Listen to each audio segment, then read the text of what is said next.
I just got to remain dominant and beating all these guys, and that's what I'm going to do. At the end of the day, I feel like I just want to be the best out of everybody. It doesn't matter about titles or none of that. If I fight the best and beat the best, then that's the case right there. Man with many hats, you know what I'm saying? I have an imagination, I have a way of beating everybody. You just never know what you're going to get. David, he's a 10 for 10 guy. 2-time world champion, won the belt, lost the belt, won the belt. Being able to do that, rebound, do it again, he's great. He's a good fighter. He's an elite guy. If I've been boxing for 23 years, he's probably been boxing for like 28 himself. As a fighter, he poses a lot of challenges. He's fast. He throws a lot of combinations. He moves around a lot. He has a good IQ. He has a lot of experience. I think I'm barely entering my prime because you build more of your man strength at 27. The fundamentals and the groundwork is already done. So I think the prime is definitely coming in soon. Through all my fights, when you look at it, like, there's a lot of glimpse of what I can do. When I really kick it into gear and I focus in, like, I know how to break down people. And I want there to be no mistake that I am the best in this division. We have a great fight in front of us. There's no damage that I have taken, David haven't. Then the day was 2 prime guys at their best. I envision me stopping Demetrius Andrade. I feel right now I'm just too strong, too powerful. I want to be the face of boxing, and that's exactly what we're going to do. And I'm going to be a legend by the time my time is done.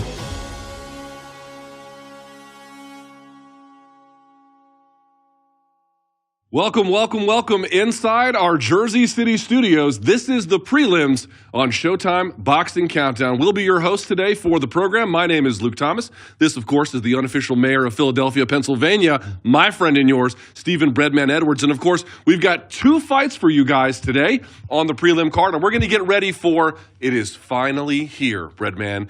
It is Benavidez. It is Andrade. We're going to preview the entire main card. We're going to have a lot of fun. How was your Thanksgiving, by the way? It was great. Yeah, it was good? Yep. Lots of food, lots of basketball tournament. Yes. There's lots of sports going on, and we know you have a lot of choices, so we're glad that you're here. Yeah. Thank you guys so much. And by the way, if you haven't already, give this video a thumbs up. We appreciate it. We have a lot to get to today. Soon, in just a few minutes, we're going to go to the Michelob Ultra Arena in Las Vegas, Nevada. That, of course, is the arena inside the Mandalay Bay for the 2 fights that we have for you on this prelim card. Vito Melnicki taking on Alexis Salazar. That's going to be a welterweight contest. And then we have a lightweight bout for you as well between Sergey Lipinets and, of course, Michel Rivera. Before we get to that, though, Breadman, we are here, of course, for the main event. David Benavidez taking on the most avoided man, maybe, in this division, in Demetrius Andrade. Let's do a vibe check.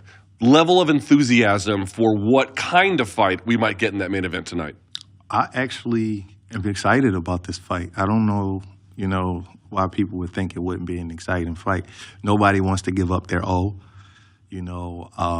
David's coming off of his career best victory, so he wants to keep ascending. And Dimitri is a desperate man makes for a good fight. And he's desperate for recognition. He's been starving for it. He's 35 years old. He knows that he can't go his whole career without taking a big fight, and then if he takes one, he doesn't perform.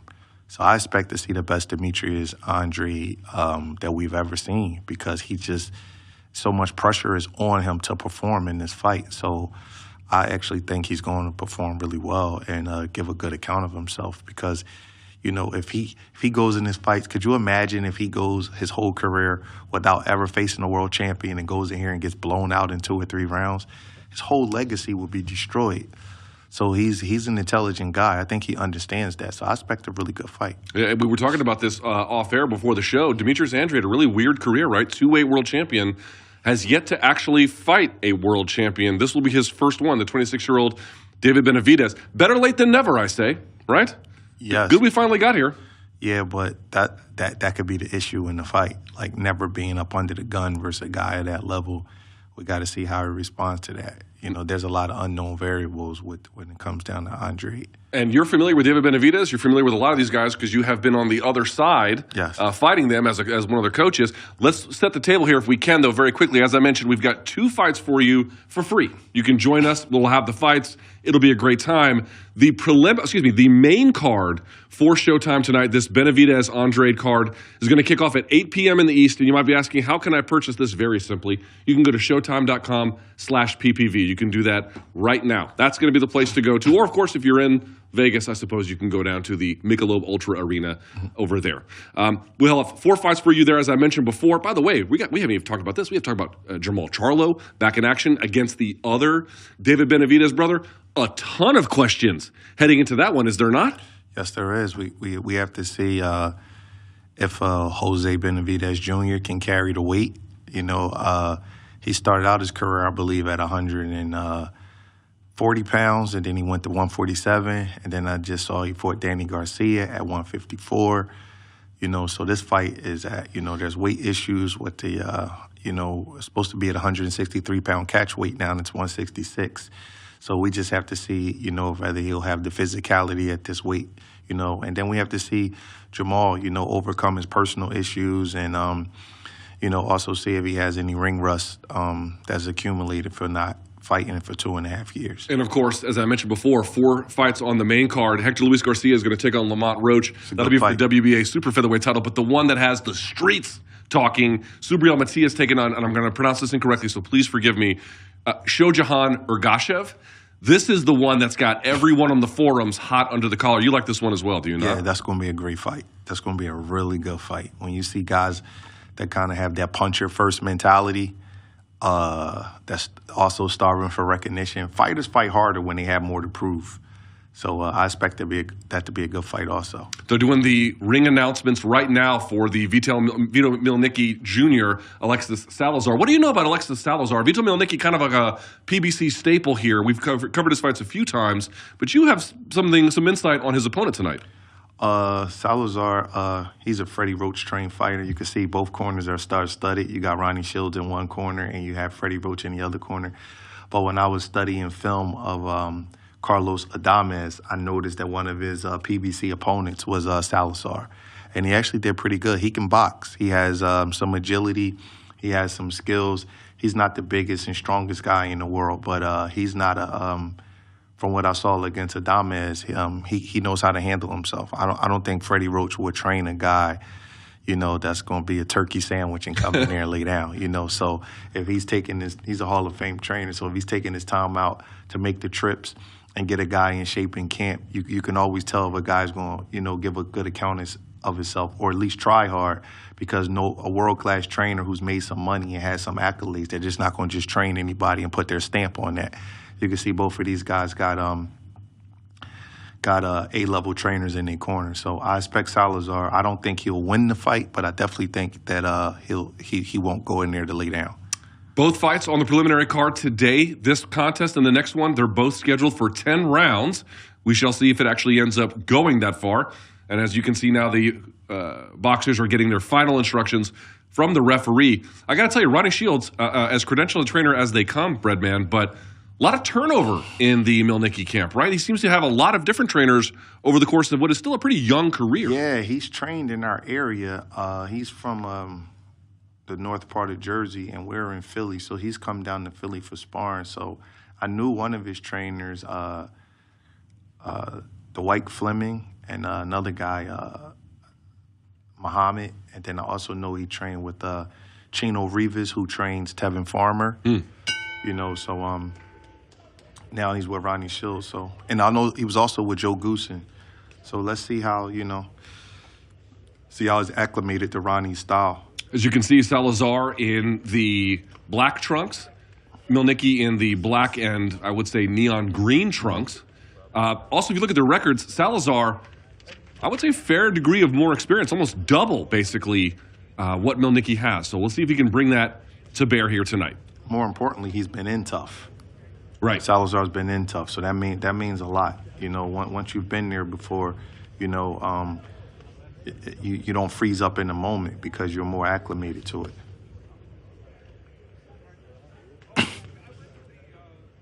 By the way, I like these overhead shots.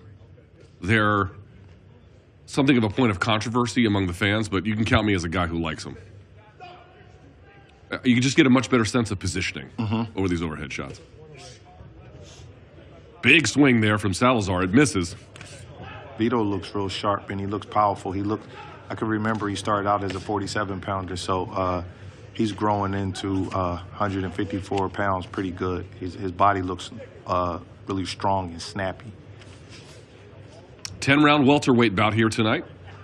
Well, this is, Yeah, that's what they got it listed as. They have it listed as 10. And there you go, already. The sharpness, you were already talking about it, Breadman. Yep, Scores. He came out, he was really sharp and composed. His body looks good. He's probably grown it to his man strength now. And he turned pro pretty early as a teenager, so he's probably getting a little more strength in his body now. We were thinking this one might go the distance, and I don't know. That left hook and the jab is giving. Salazar is down again 2 times inside the first round. He might not get up. He looks done.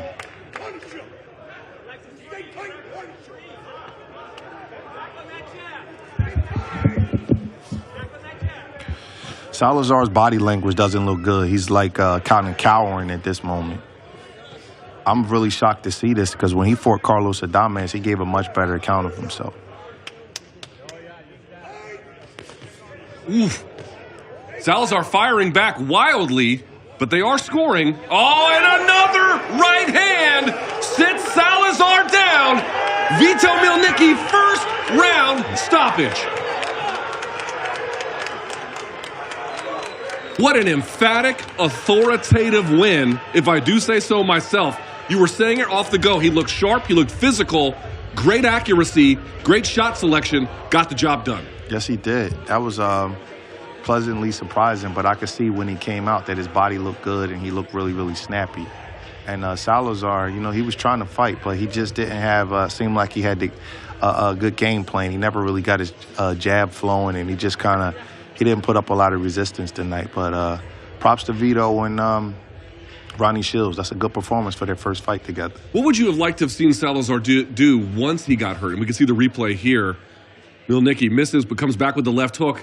I guess it went a little bit about around the back of the head-ish. Not an illegal shot, but in terms of targeting, but in terms of where it landed. Well, when you drop your head, a lot of orthodox fighters, they drop their head down far to the right, and then when the guy's shooting the right hand, it comes behind the ear, and a glove has maybe a 6-inch radius, so part of it may hit the ear, then part of it will hit the back of the head, and it knocks your equilibrium off. And then you saw it there, a good 1-2, the right hand right down the middle, put him away. I was asking about Salazar, what could he have done once he got hurt? Well, first of all, before he got hurt, when you come out, you're supposed to let your body warm up. He came out like a little bit anxious, where Vito was kind of just smooth and, letting his body warm up and getting acclimated to the speed of everything. Salazar didn't come out like the veteran that he is. He came out throwing big shots right away without letting his body warm up, and when you do that, a lot of times you get caught. You got to come out a little bit more calm, let your body warm up a little bit, make sure the sweat is flowing, make sure that you can kind of like gauge the other guy's punches and things like that before you just go in there just chucking them. He came out like he has a date tonight, but he's going to get to see his date now because his, fight lasted about 45 seconds. And now they're going to read the results here. We don't have the timing. Perhaps they can send us that, and we'd read it out. Let me ask this question before we move on. And we're told that we're supposed to get the next fight here within a few minutes. But asking about Vito Mielnicki Jr., emphatic win, authoritative, look sharp the whole time. What kind of opportunity do you think he earned with this victory here tonight? What would be a next logical step? I think that they are probably looking at some more established names, maybe a couple of ex-world champion type of fights, or some established name, maybe a Joey Spencer. Joey just took a loss. Against Jesus Ramos. Yes, that's right. Yeah, so maybe a Joey Spencer, or maybe an ex-world champion, like a Tony Harrison type, somebody who's been to the mountaintop, because now Vito's, he's close to maybe 20 career fights. So that usually is how the art of matchmaking works. You get the guy an ex to see if he's on the level, and you get him an ex-world champion or another prospect similar to him, and then see who can ascend to the next level and become a real contender. Well, if there was any concerns about what I had raised earlier about all the camp change, I don't know. He seemed to have put those to bed. That was one of the best performances I've ever seen from him. He looked real good, but first round knockouts can be misleading. You don't want to go crazy because the guy never had a chance to warm up, So But he looked great. You can't criticize him. He doesn't get paid for overtime, so he did what he was supposed to do. We have another prelim bout on this preliminary portion of the card, of course. Welcome to Showtime Boxing Countdown. We are still awaiting a lightweight contest. Sergey Lipinets taking on Michel Rivera. We'll get to that a little bit later.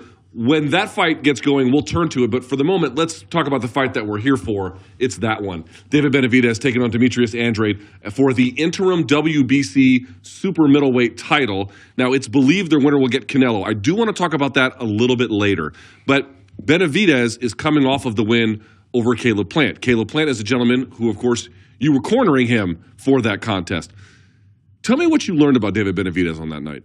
I didn't learn anything extra because I already knew he was a hell of a fighter. But I'll tell you something that people, it's misleading about him. They think he doesn't have a defense, and he does.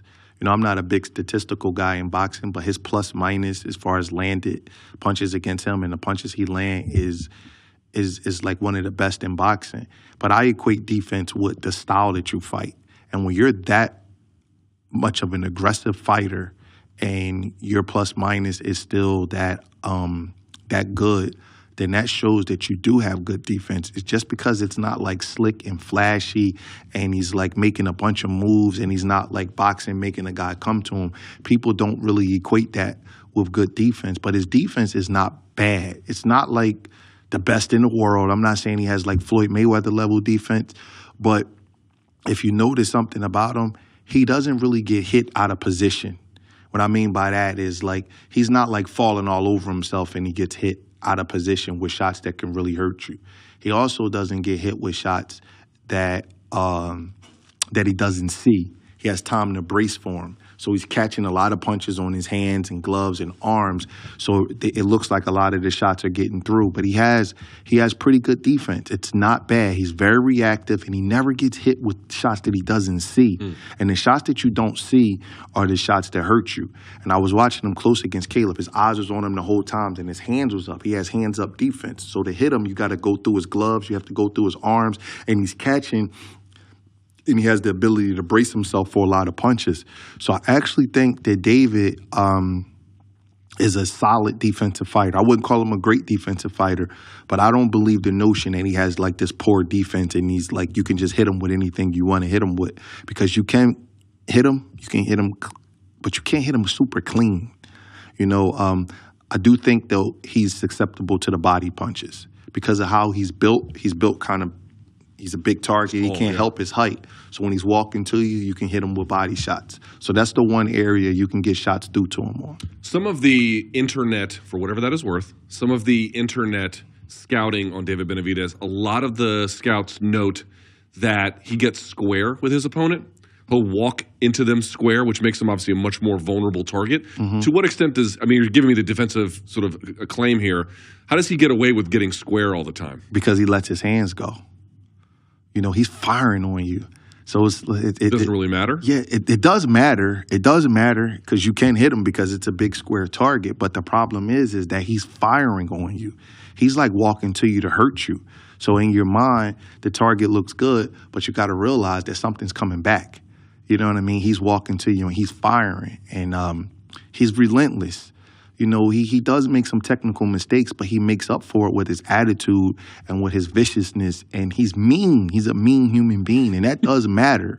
You know, sometimes no fighter is perfect. We can always look at something and we can nitpick and slow it down and look at it, you know, and the boxing nerds may say, oh, well, you can hit him right there at that moment. And it may be true, but in real time where punches are flying at you, it's not that simple. And I noticed that a lot of pressure fighters, a lot of them get squared a little bit. Like Mike Tyson was a little squared. Julio Cesar Chavez was a little squared. Joe Frazier's a little squared. But they moved a little bit more, didn't they? They did. But the reason why a lot of them are squared up is because they want to be able to go to the left or to the right. That's the reason why a lot of them are square, because they're trying to cut you off and you're trying to move laterally, so they have to be able to slide to the left or to the right. So a lot of the guys that have a more bladed stance, You know, if you were walking a guy down with a bladed stance, you wouldn't be able to cut him off as well if you're not square. So they give that up a little bit. They give up a little bit of defense for a little bit of offense. You know, it's more of a style thing. But when Benavidez fought Ronald Garril in the second fight, he wasn't as square because he was just concentrating on landing the jab against Garril. So he bladed his stance and he pointed his shoulder at him a little bit. So he wasn't in that walk down mode. So when you're in that mode, you have to be a little bit square to kind of cut the ring off a little bit. And I think it gives him an advantage. Defensively, it doesn't give him an advantage because he becomes a bigger target. But offensively, it brings his right hand closer to the opponent. Because if you're in a bladed stance, you're like this with your left hand closer. But if you're in a square stance, your right hand is a little closer, and he has a really good lead right hand. And the lead right hand is a punch that you can hit southpaws with. So although, you know, it may be some things you can do to him, it's things he can do to you too. So he kind of like, it cancels each other out with him. I want to move on to Demetrius Andrade in just a moment, but sticking with David Benavidez, what was the best thing Caleb was able to do to him, and what was the best thing that Benavidez was able to do to Caleb? With the biggest points of success in either direction? Caleb was able to control the action early in the fight. I thought he was winning maybe 5-1, 4-2 going into the second half of the fight. I think that the best thing that David was able to do to him was he was able to stick with it. You know, like losing rounds or not dominating, it didn't discourage him. He just stuck with it. He has like stick-to-itness. He has a lot of grit. And he hit Caleb with a good body shot that the announcers may not have seen, the crowd may not have seen it, but I seen it. And more importantly, David seen it. It was at the end of the round. I'm going to say round 6. I can't remember exactly, but I believe it was at round 6. And David was like, I got you with that. When he like looked at him and smiled, and I knew it. It got up under his elbow, and it like changed the momentum around. David's kind of a snowball fighter. You know, once he gets momentum, he's like a college football team. It just goes crazy. Yeah. You know what I mean? So you kind of have to keep him from getting momentum. And then at the beginning of the fight, Caleb was able to keep the fight in the center of the ring. Towards the end of the fight, David was able to get him up against the ropes. David's a much better fighter when he has you up against the ropes. You know, if you can keep him in the center of the ring, you can actually get a lot of good work done on him because his whole game is to put you up against the ropes, isolate you, make it so you can't move so much, and then start pounding on you. He's not the same fighter in the center of the ring as he is having you up against the rope. That's why he walks so much to kind of corner you and put you in the center of the ring. And if you look at his fights, he does most of his damage with your back up against the ropes. You know, so he wants to get you up against the ropes to kind of isolate you. And Caleb kind of, he didn't let it happen. David earned it, you know, because the pressure, it overwhelms you over time. That's he stuck to it, you know. The first part of the fight, I don't want to say scripted because it's not a video game, it's a fight. But I couldn't have been more pleased with the first 6 rounds of the fight.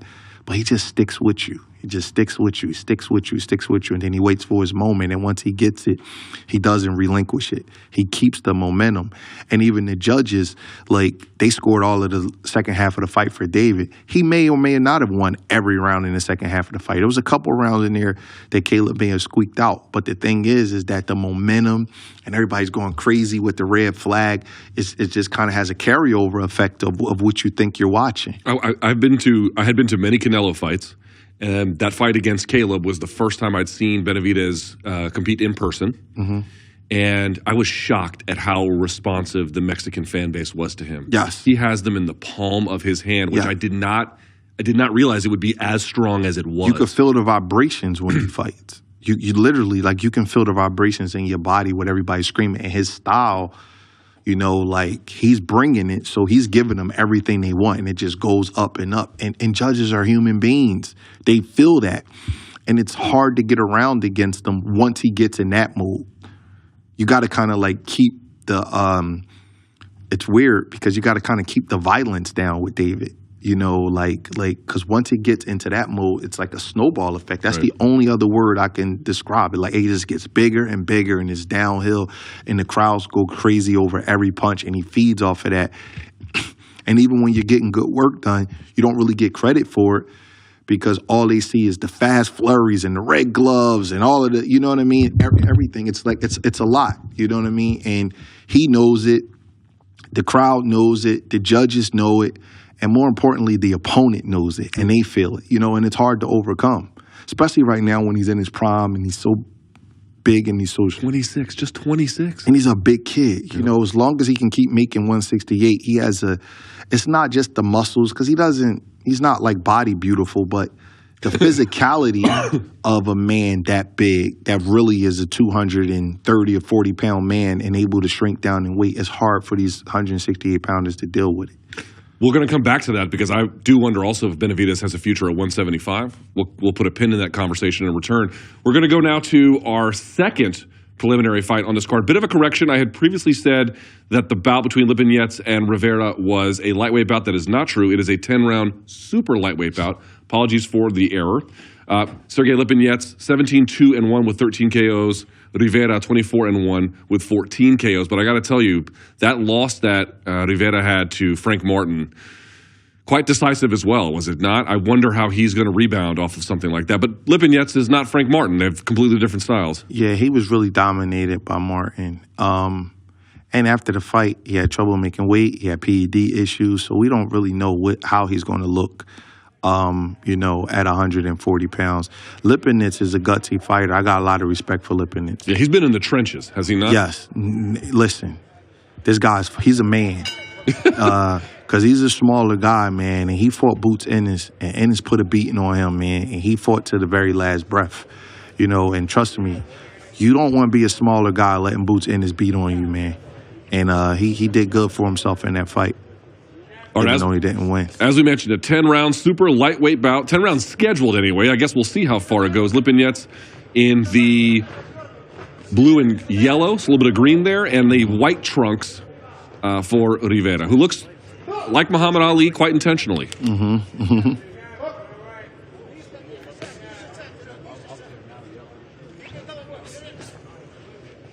Yeah, we were also talking about this off air. I was telling you when Lipinets retired Lamont Peterson. Yes, I was at that fight. Yeah, sort of a sad day in the D.C. area, but I was at that fight. He took a beating in that one too. Yeah, he did. Lipinets is getting some good body shots in early, and Rivera likes to move, so we'll see if it slows him down a little bit, but he's thrown about 5 or 6 body punches already in the first round.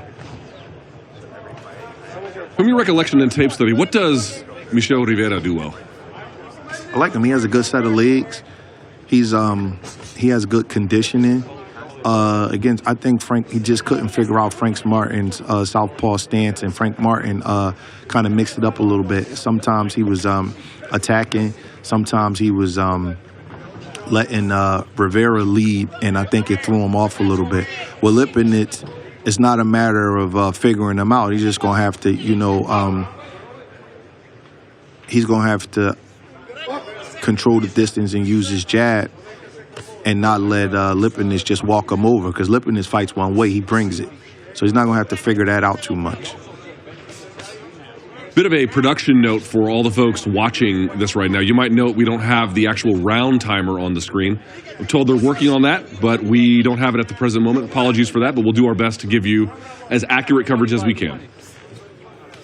And the last flag fight was 22 by 22.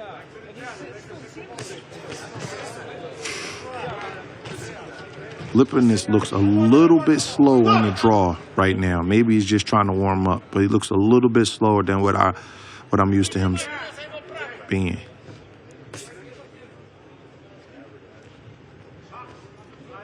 Good jab to the body.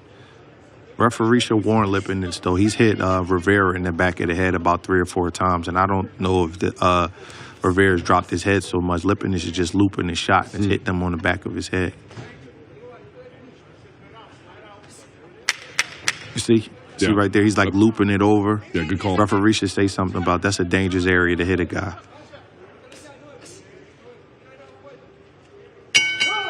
First round in the books. This one went longer than the last preliminary contest. Mm-hmm.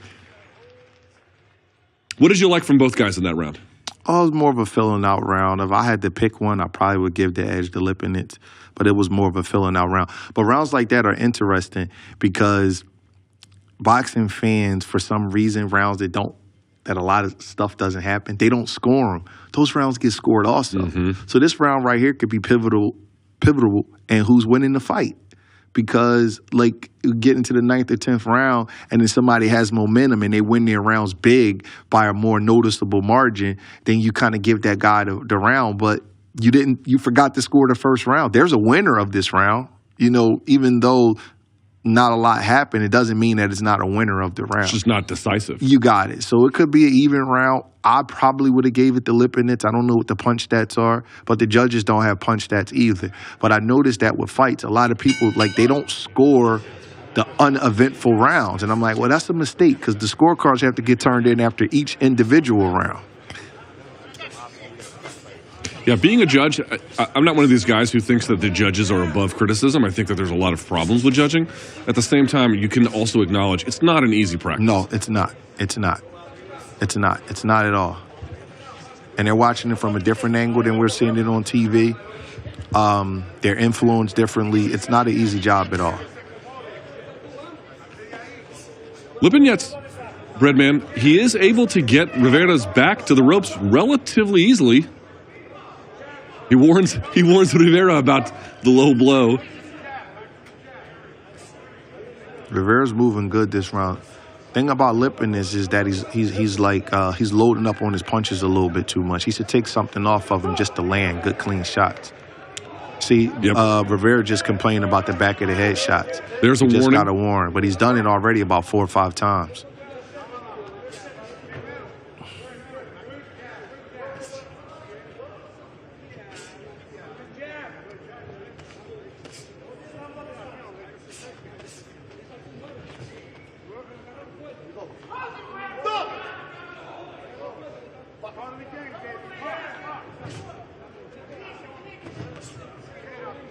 Rivera working behind the jab, trying to get Lipinets off of him, rolls under there. He's making Lipinets miss a lot of shots, though.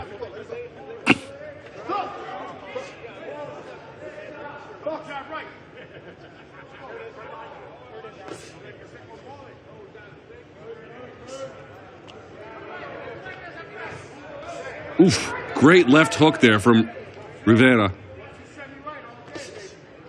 I think Rivera's having a really good round. Lipinets looks a little slow with his punches. He's loading up a little bit too much. His corner has to, like, get him settled down, or he'll just fall into this groove of just allowing himself to get outboxed because he's loading up too much. He needs to go behind the jab and stop trying to land everything big. Changing levels. Rivera has him timed now.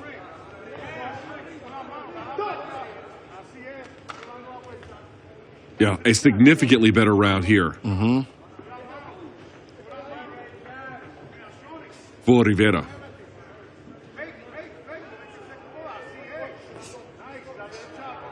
Ooh. Excuse me. Great jab to the body, then he goes right upstairs.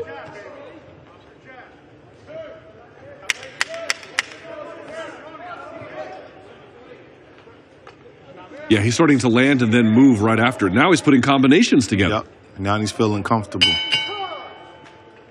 And that's why, you know, when people say stuff like let's say Lipinets was a world champion and Rivera, you know, is the challenger, and they say, well, you got to take the title from the champion or, like, go forward. No, you don't. You just have to outpoint him. It doesn't. Like, if this fight goes the same way it's been going and Rivera boxes the way he just boxed, you telling me that he's not winning this fight because he's not coming forward? That's one of the more ridiculous things that gets repeated in boxing. It just drives me crazy. What do you mean you have to take the title from the champion or take it from anybody? You fight the style that's more conducive to you winning. People don't understand. Like, once the combatants enter the ring, yes, no one is champion anymore. Got it's that up right. for grabs. Yeah, it's the most ridiculous thing in the world. Like, you can outbox a guy. You don't have to come forward. Right. You know, just because one is more aesthetically pleasing, that doesn't mean it's not effective. Right. He just outboxed him that round by a lot. Lipinets is going to have to do something to adjust to this guy moving like this, or he's going to get outboxed. I do know that certain athletic commissions have tried to address this with the sister sport of MMA. They have made it very clear that forward movement will not win you the round. They do value what they call effective aggression, but that if you're backing up and you're jabbing someone's face, they will clearly weigh that more heavily. I don't know if the commissions that, it's the same commissions in charge, I don't know if they've modernized boxing judging or refereeing, frankly, in terms of how it's adjudicated more recently. These guys should have, like, clinics and seminars every year in case, there's a different criteria that has that's arrived, in the sport. Lipinets just threw a good jab to Rivera's body. That's a good shot for him because a guy that's bouncing up and down like that, it's going to be hard for him to defend his body. He threw a nice jab to his body. But Lipinets' feet looks just a little too slow for me right now. Oh, great left hand from Rivera.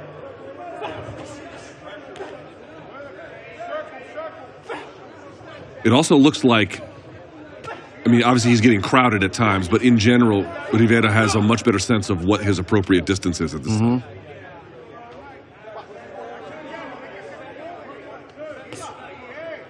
Lipinets should also try to double the jab.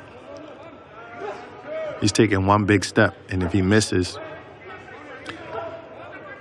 Rivera's just turning him.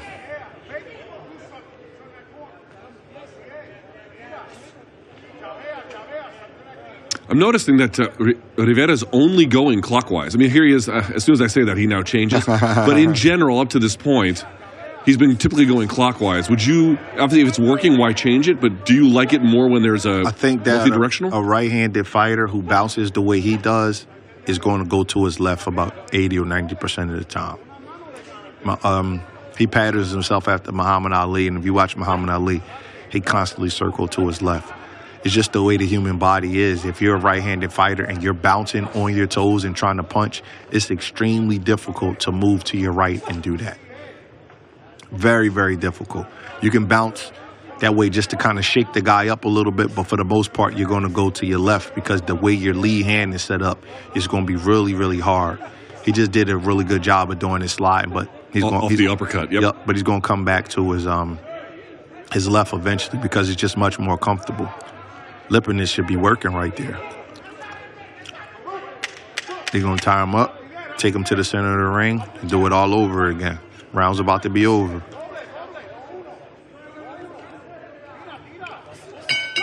Three rounds in the books here in this super lightweight contest. Looks to me like there's still plenty of competitive spirit left in Lipinets, but he seems to be a little bit out of answers. He's not fighting the right fight tactically. He's walking to the guy. He's not double jabbing. He's not letting his hands go. When he does corner Rivera, he's going to get outboxed and beat up if he doesn't make a tactical adjustment. Rivera looks good coming off the layoff. He does. Now we'll see how his cardio holds. We'll see if the stamina is there late. If it ends up going that late, we shall see. Probably should have moved up a little bit sooner, if he was having that much trouble making 135 pounds. He seems like a tall kid. He's certainly lengthier and rangier than Lipinets. Yes. You can see when they tie up. It's considerable. Dimensions are greater. Round 4 here from the Michelob Ultra Arena in the Mandalay Bay in Las Vegas, Nevada. Nevada, I should say. They get bitter when you call it Nevada. The people who live there.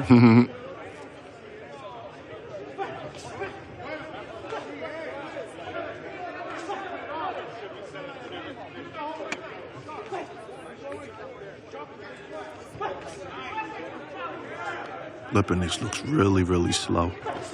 Oh! Yeah, he looks really slow. He's so easy to time, and he looks slow. Beautiful right hand from Rivera, and then he turns him, pushes him into the ropes. Yep. He's going to take the center of the ring, and he's going to start bouncing all over again. Yeah, he's just timing his entries, and he's kind of just walking into him, right? Lipinets is walking at the same speed, fighting at the same rhythm, and he's not breaking it up. So at this point, Rivera has him timed. Rivera is throwing a very, very sneaky right uppercut. I wouldn't be surprised if he scored a knockdown with that shot at some point. Good right hand by Lipinets. Looks like one got through. Yeah, that's the best punch of the fight so far for him. And congratulations, we now have the ring timer on the screen.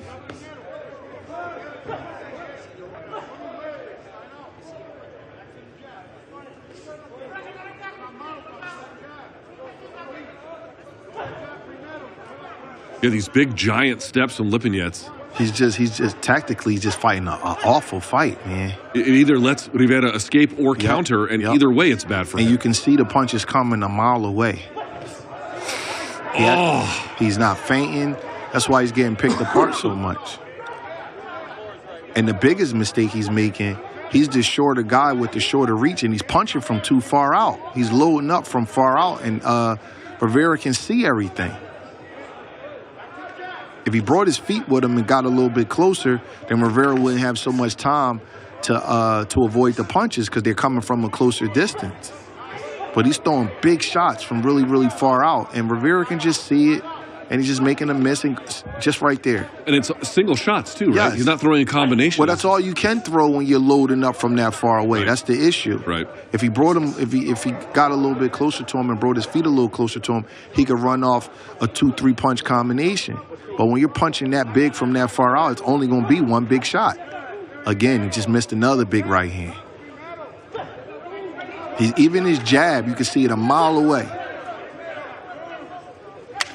If you're a shorter fighter fighting someone who moves a lot, you're telling me what? They got to double up on the jab. What else could Lipinets do to tighten this up a little bit? Bring his feet with him. He's kind of like being lazy. So it takes more energy to do it this way. But instead of throwing that big shot from so far away, you slide up on the guy with small steps. So instead of punching from maybe 5 feet away, you get up about 3 feet on him. Make Rivera punch and then open up. Because when you punch, there's always an opening when you punch. So Lipinets is being impatient. He's throwing these huge, big shots from far away, and all Rivera's doing is just bouncing, sliding out, going back to the center of the ring and peppering them with a jab in the right hand. He's just rinsing, repeating the same thing over and over again. That's 3 rounds in a row, and possibly the first round, because the first round was one of those coin toss. It's a coin toss type of round. I favor Lipinets a little, but if Rivera got that round, that's 4 rounds in a row.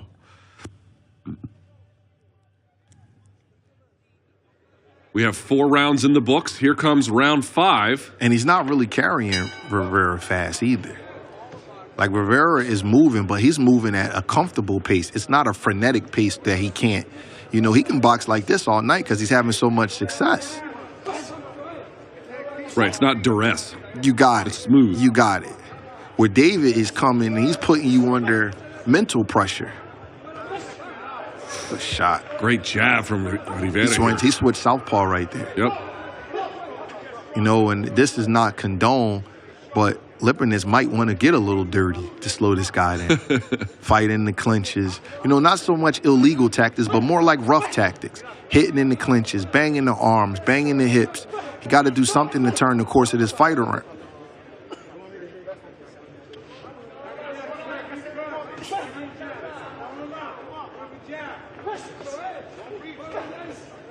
Oh.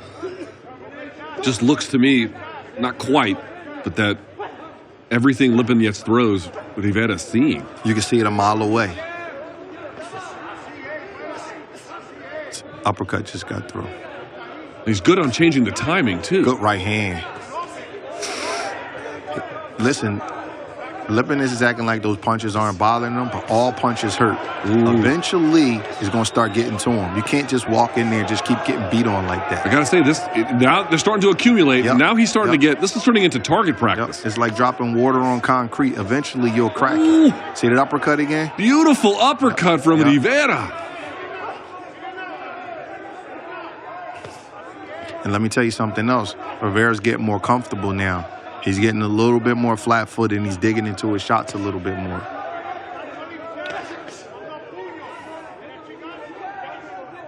If Rivera starts backing Lipinets up, this is over with.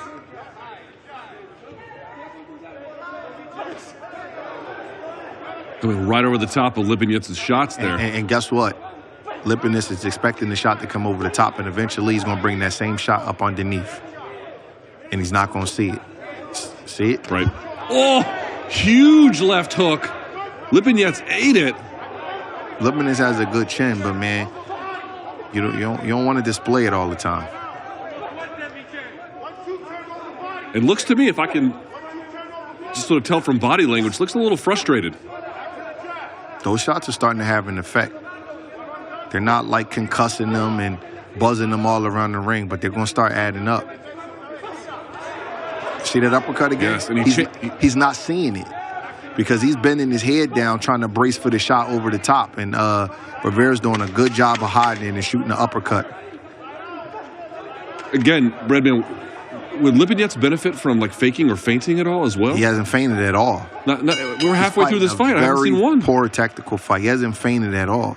If he could just feint him, Rivera has to respect his power. If he could just feint him and just push him back in the corner and just let his hands go, he could give the impression that he's outworking them and start getting some rounds in his favor, but he won't even feint him. He's just loading up with big right hands and missing over and over again.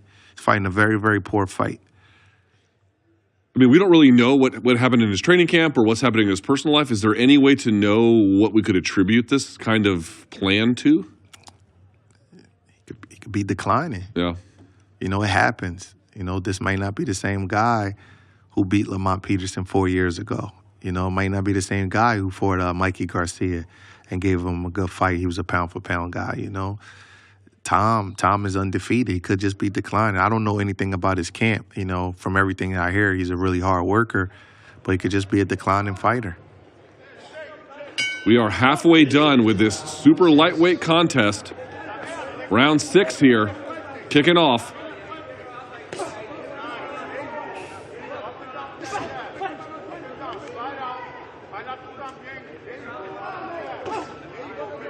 So we were asking before the fight, Redman, about whether or not, or rather, how would Michel Rivera look, given all the uncertainty? Boy, I got to say, looks great. Good. He looks good. You never know, though. You never know when the guy has that kind of loss. And, you know, like I say, he had the PED issues. They talked about him having trouble making weight. 135, it could have burnt him out. But he looks great, you know, this fight.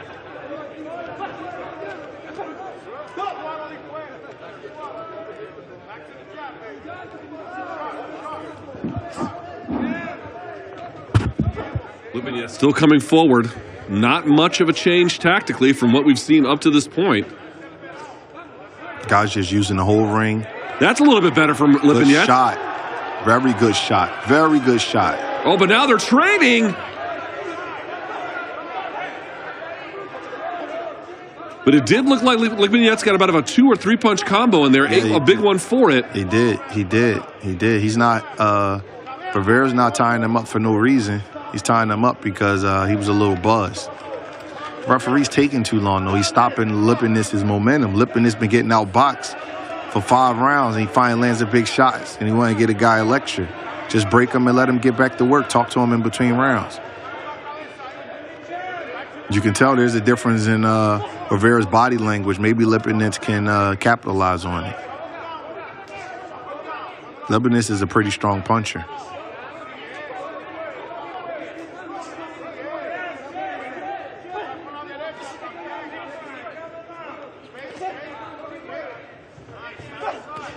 Yeah, Lipinets is getting time just walking right in to these punches. He's having a good round right here, though.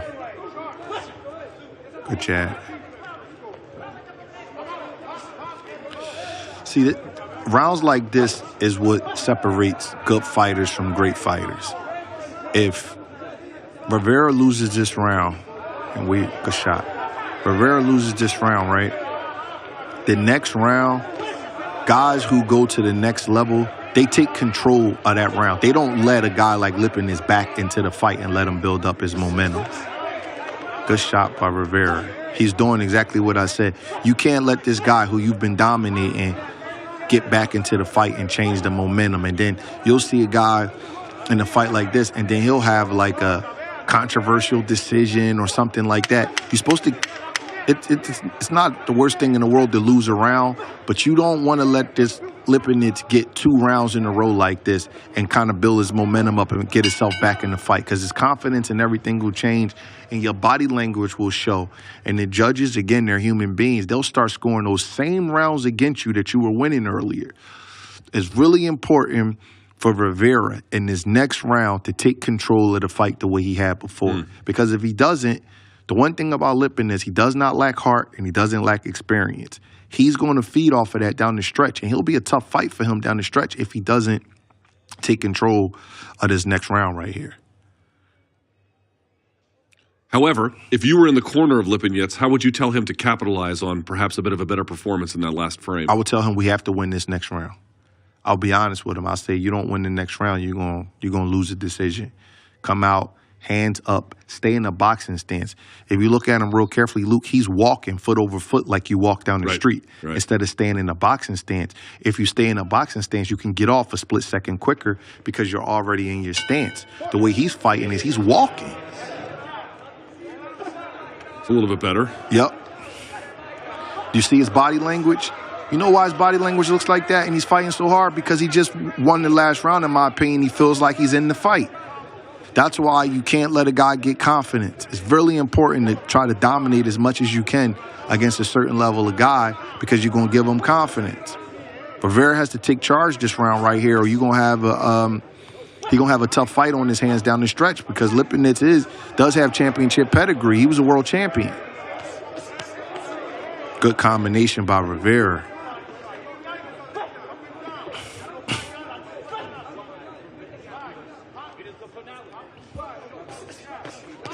Great combination punching from Rivera here. Looks like he heard what I said. Ooh. Lipinets landed a good hook.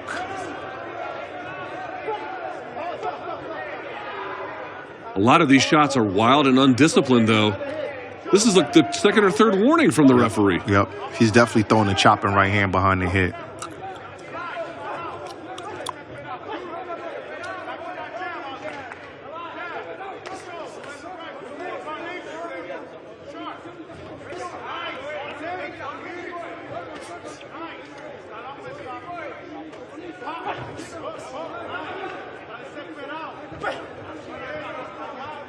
But there we go, back to Lipinets lunging. He's reaching from 2 uppercut. This round right here is up for grabs. A minute 20 left in the 7th of 10 rounds scheduled.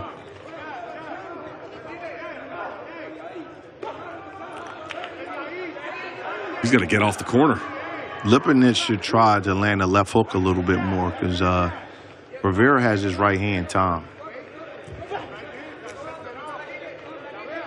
He's been overshooting the right hand. He should try to land his left hook a little bit more. He kind of misses almost every right hand, but he's able to get some good hooks through.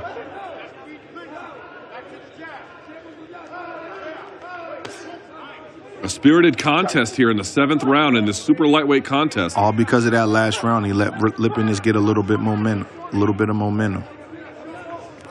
You asked me something else that Lipinets could do? Lipinets should shoot his right hand to the body, like towards Rivera's hip, because Rivera keep good right hand to the body. You see that shot? Yes. Because what it'll do is it'll make his left hip sore, because he's going to his left the whole time.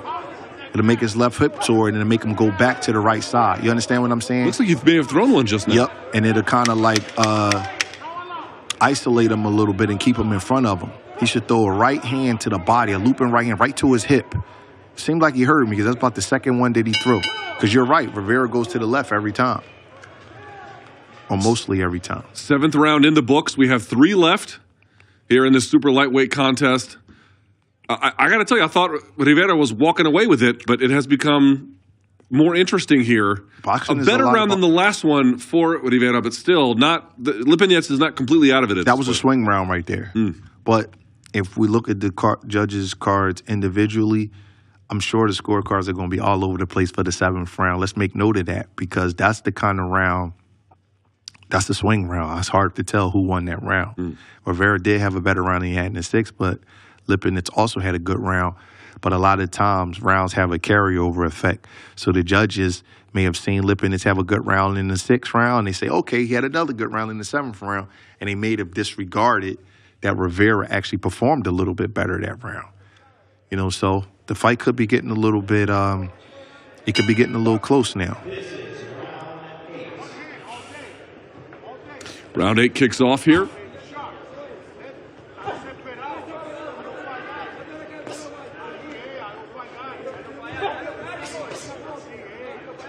Lipinets has a horrible habit of punching from so far out.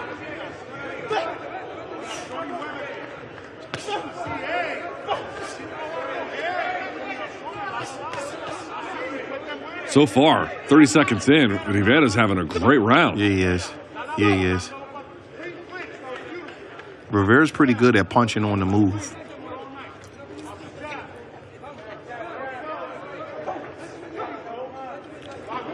To what extent is the way in which Rivera moves, he is intentionally walking in a direction to lead Lipinets into a trap?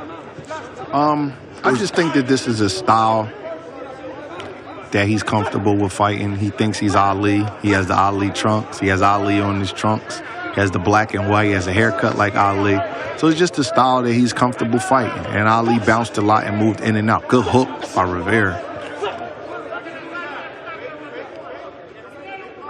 I don't know if it's an intentional trap. I just think that that's how he fights.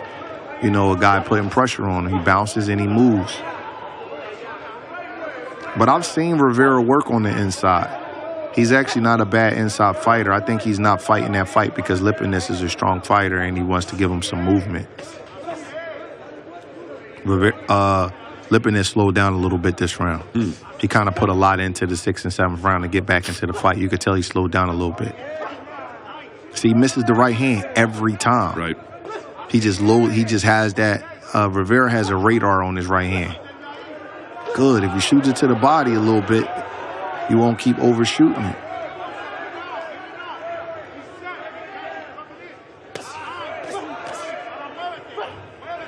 Don't forget about that right uppercut that I've been telling you about that Rivera's trying to line Lipinets up for.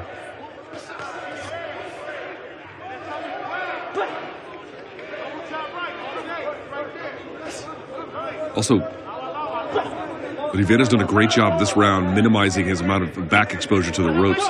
Here he is pushed up against him, and he shoots underneath the armpit.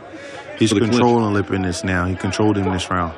A lot of times when guys are down in the fight and they make a really, really hard push, they kind of run out of gas a little bit because they got to fight so hard just to get back into the fight. So I'm looking at Lipinets now, and he's definitely fatigued from his output in the 6th and 7th round.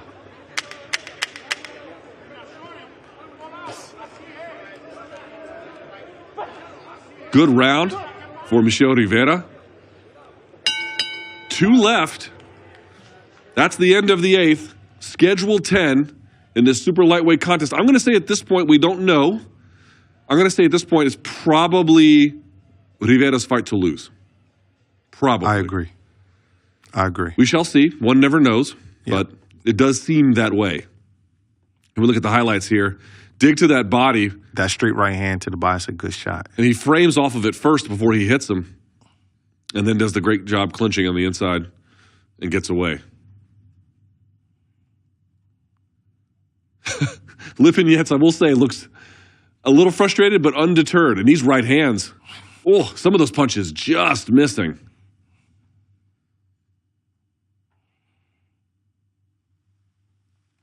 Great job by both gentlemen here. But for sure, Rivera's had just a better overall fight. Rivera looks good tonight. He does. 9th round here from Las Vegas, Nevada. From the Mandalay Bay, Michelob Ultra Arena.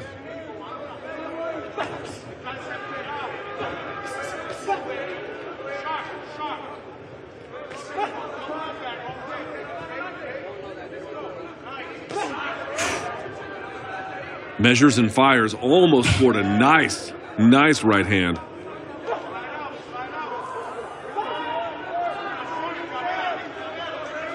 One of the things that gets off on an older fighter is their punch selection. their knockout percentages go down because their punch selection becomes poor. For whatever reason, their mind doesn't react in time to throw the proper punches at the proper times, and their punch selection is just off. And Lipinets, there's a lot of work to the body that could be open, and he's head hunting and overshooting with the right hand constantly. That's one of the signs that you see in older fighters. They can't get certain degree of punches off because they just like their mind is just not as sharp as it was. See how many right hands he's missing? Mm-hmm. He's lucky that this guy is not countering the right hand. He's just turning out on the right hand. He's lucky, like a James Toney type of fighter. He rides the right hand and comes back with a right hand of his own. Lipinets would be on the seat of the canvas. He's lucky he's just making him miss it. Sergey Lipinets just 4 months away from being 35 years of age. Conversely, Michel Rivera, almost 26. Mm-hmm.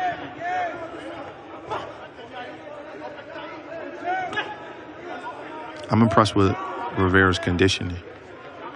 He's been bouncing on his toes all night long, and he hasn't ran out of gas. It's a lot of stick and move. Yep. Right? Yep. That's a hard style to deal with if the guy knows how to implement it. It's not easy to deal with fighting a guy that's hitting you on the move, and you have to hit him on the move.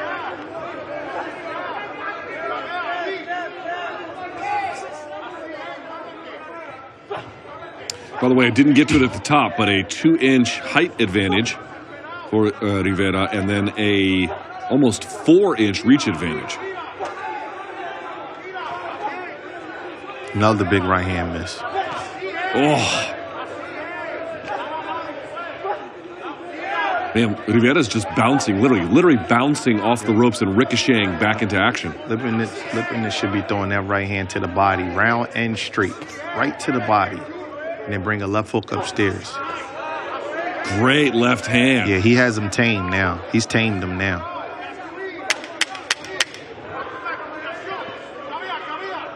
He has him tamed now. It's just going to be a matter of if the judges respect, him winning the fight without coming forward so much. 9 rounds in the books. We have 1 here left to go for the preliminary card here. It appears, from what we can tell, Michel Rivera is going to get the dub if he can avoid a knockout. I don't even know if he has to win this round, to be honest with you. I don't think he does, but he'd be... It'd be foolish not to try, right? Foolish not to try, yeah. You can't... Scoring the fight is too subjective, and you don't want to get into that, especially at the stage that he's at. He's not a superstar, so he's not going to just get credit for rounds that he didn't earn. He needs to go win this round. Even if he's still boxing, he needs to let his hands go and win this round, just in case there's some funny scoring. You never know in boxing. You know a fight I rewatched recently? Trinidad and De La Hoya. Mm-hmm. There was a case where a guy took a little bit of the last part of the fight off, and it cost him quite considerably. He was a star. He overdid it, but I still think De La Hoya won that fight. I think it's a myth that he lost the last 4 rounds. I think he lost the last 3 rounds. I see. Nevertheless, he did take his foot off the gas. Yeah, he did. Well, that was a lot of the pressure that Trinidad was putting on him, too. He tries to say he thought he was winning, but Trinidad puts a lot of mental pressure on him. Sure does. All right, 10th and final round here between Sergey Lipinets and Michel Rivera. It's probably stoppage or nothing for Lipinets. It's hard to stop a guy in the 10th round. Yeah, old trainer once told me, if you got a guy down in the fight, tell him to go for it in the round before the last round instead of the last round. Because in the last round, your sense of awareness is so up, you get a surge of energy. It's hard to score a knockout in the last round.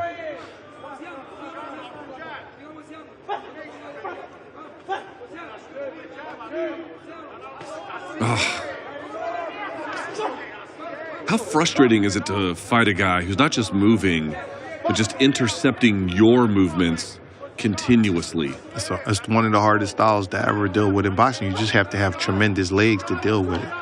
But it's not easy to deal with. It has to be frustrating as well. A true stick-in mover, like, people always argue with me, like, how would Ali do today? I say just fine. You think these big, slow guys can cut the ring off against him and deal with that in-and-out movement like that? It's not easy. It's not easy to deal with. There was a middleweight in the 90s, 80s and 90s. His name was Sambu Kalambe. And he was a stick and mover like this. And he gave the great Mike McCallum his first loss. Ooh. Good right hand. Oh. They just traded right hands. Big punches from both fighters here. About a minute left in the 10th and final round here. Yeah, they trade. I think that shot bothered Rivera a little bit. Good uppercut from Rivera. I'll say this for Lipinets. Stubborn. He's a dog. He's quite stubborn. He has a lot of grit. He don't stop trying. That's all you can ask for in a guy. He don't stop trying. I don't know if he had all the answers, but he certainly had all the willingness. Yes, he did. He's starting to put that right hand to the body, but it's a little too late. Oh, good one upstairs. Now, see, I'll tell you something funny. Let's say Lipinets won the 6th and 7th, right? And let's say he won the first and he won this round. That's 4 rounds in a 10-round fight. That's 6-4 for Rivera. And if the judge sees any other swing rounds, then we got a funny scoring of a fight. That's why I say he needs to come out and win this round, because I think this is a Lipinets round. It certainly appears it might be. The body language looks a little funny on Rivera right now. Whew. Exhausting contest here. Yes. Between two very talented fighters. Yep. Good fight. We're going to await the judges' scorecards here. We will go to the ring announcer to get those when they're ready. I'm going to agree with you. I think it's going to be something like 6-4, 7-3. 96, 94. Something like that. 97, 93. But that's why you can't take your foot off the gas. I don't think he took his foot off the gas. I just think he got a little fatigued in the last round. I think he would have tried to win the round by a bigger margin if he could have, but I think he expended a lot of energy. That bouncing in and out style, you don't see a lot of guys doing that anymore because it takes a lot of leg endurance to do that. A lot of leg endurance. So you don't see guys try to fight that style that often. You'll see them do it for a round or two, then they'll come down off their feet. Interesting. I think the most elite guy that does that these days is maybe Dimitri Bivol. And Usyk is good at it, but he's a southpaw, but he stays on the balls of his feet and he probes in and out. But it's not easy to deal with, and it's not easy to do either. Footwork wins fights. But not just footwork. That particular footwork is a lot of. It's almost like you're skipping rope and punching at the same time for 36 minutes. You know what I mean? You can't skip rope flat-footed. Right. Like I know you do some combat sports training. You can't skip flat-footed. So imagine skipping rope the whole time and you're punching. Here we go.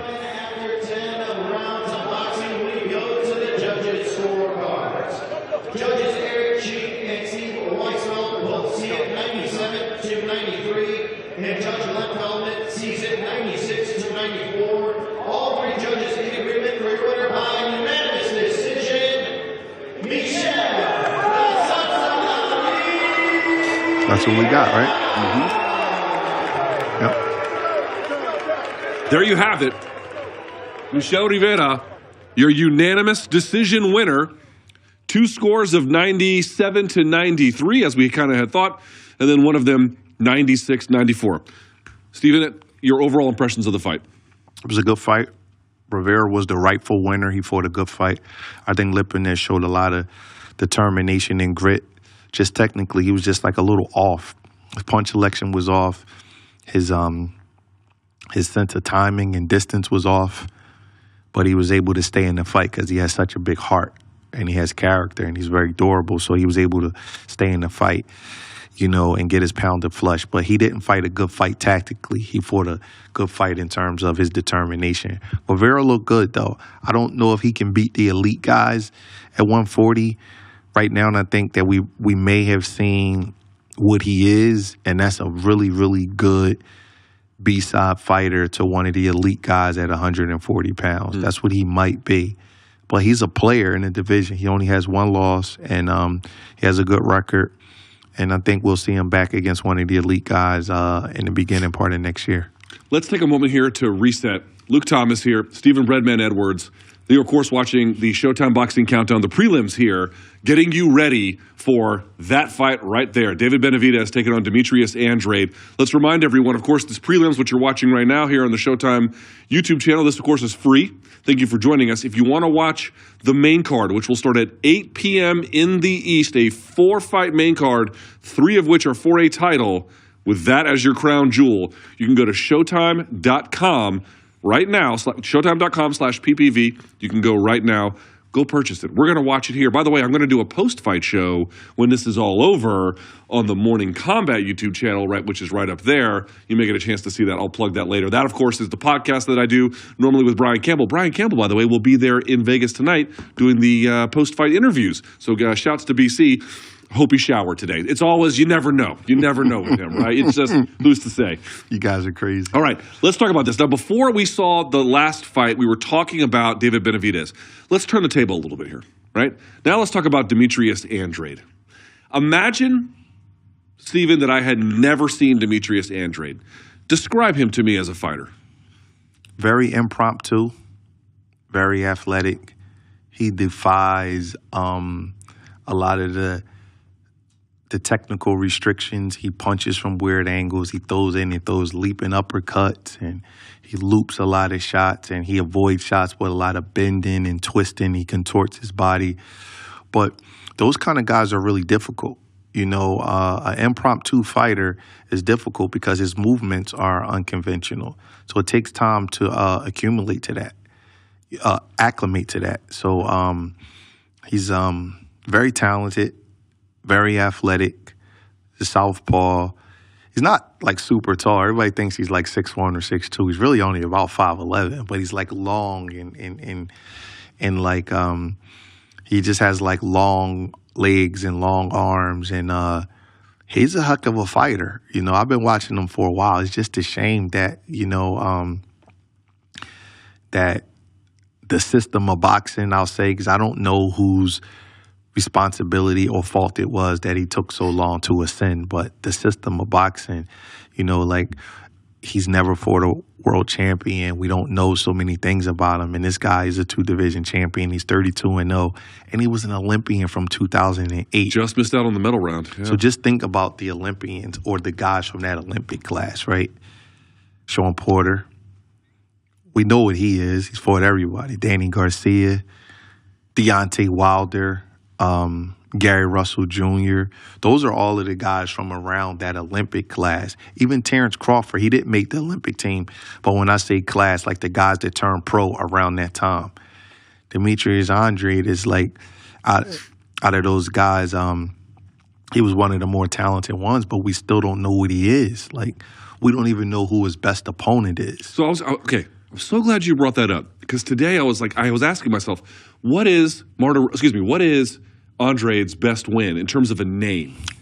Is it Vanis Martirosyan? But that was 10 years ago. It might be. That was 2013. That might be his best one. Or Jack Kolke.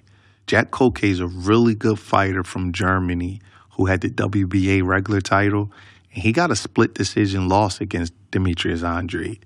So he probably gave him his toughest fight in terms of competitiveness. I think the Martirosyan fight was maybe a split decision also. I think it was pretty close. Yeah, it was a pretty close fight. But other than that, you could say the Willie Nelson fight was the one where he looked the best? He looked great. Something like that? Well, you would have to say Martirosyan was his best opponent because Martirosyan beat Willie Nelson. So, Willie Nelson is probably his best performance, or Jason Quigley, because he blew him out in like 2 or 3 rounds. But the best opponent is either Martirosyan, which was a solid fight because he was undefeated at the time, or Jack Kolke.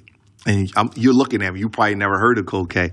Kolke's a solid guy. He can fight. He had a good fight versus Derevyanchenko. And anytime, he's not a tall guy. He's only about 5'6", 5'7". Anytime you get a split decision versus Demetrius Andrade, who can really box, you can fight.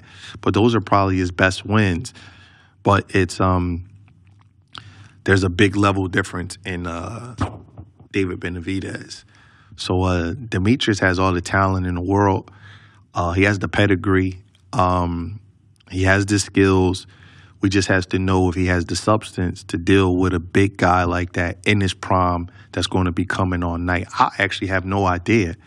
I don't like to give a fighter credit for something that he hasn't done, and I definitely don't want to take credit away from a fighter for something that hasn't happened to him yet. So I really don't know. When people ask me about this fight, I tell them I'm more comfortable picking David because I know more about him. But I have no idea how Demetrius is going to respond to certain things because I haven't seen it. The one thing I do know is that Demetrius is not used to losing. He hasn't lost in a really, really long time. And, you know, he has like a winning way about him. And I think he's gritty. When you watch him, you know, he doesn't just run around the ring all the time and try to waste the clock out. He's gritty. He'll stick his nose in there a little bit. He has a scrappy way about him. And I think he's a solid puncher, but I think he's physically strong. He seems to be a workout freak. And if he can just not allow David to just go crazy on him and just push him all around the ring, I think that can, I think it'll serve him well late in the fight because you have to have some kind of physical strength to keep yourself from getting steamrolled. You have to be able to either tie the guy up or hold your ground. Your legs have to be strong and be able to fire with him to keep this guy from just running you all around the ring. Demetrius does seem to have some physical strength, but you know, David's a tough guy and he's very durable.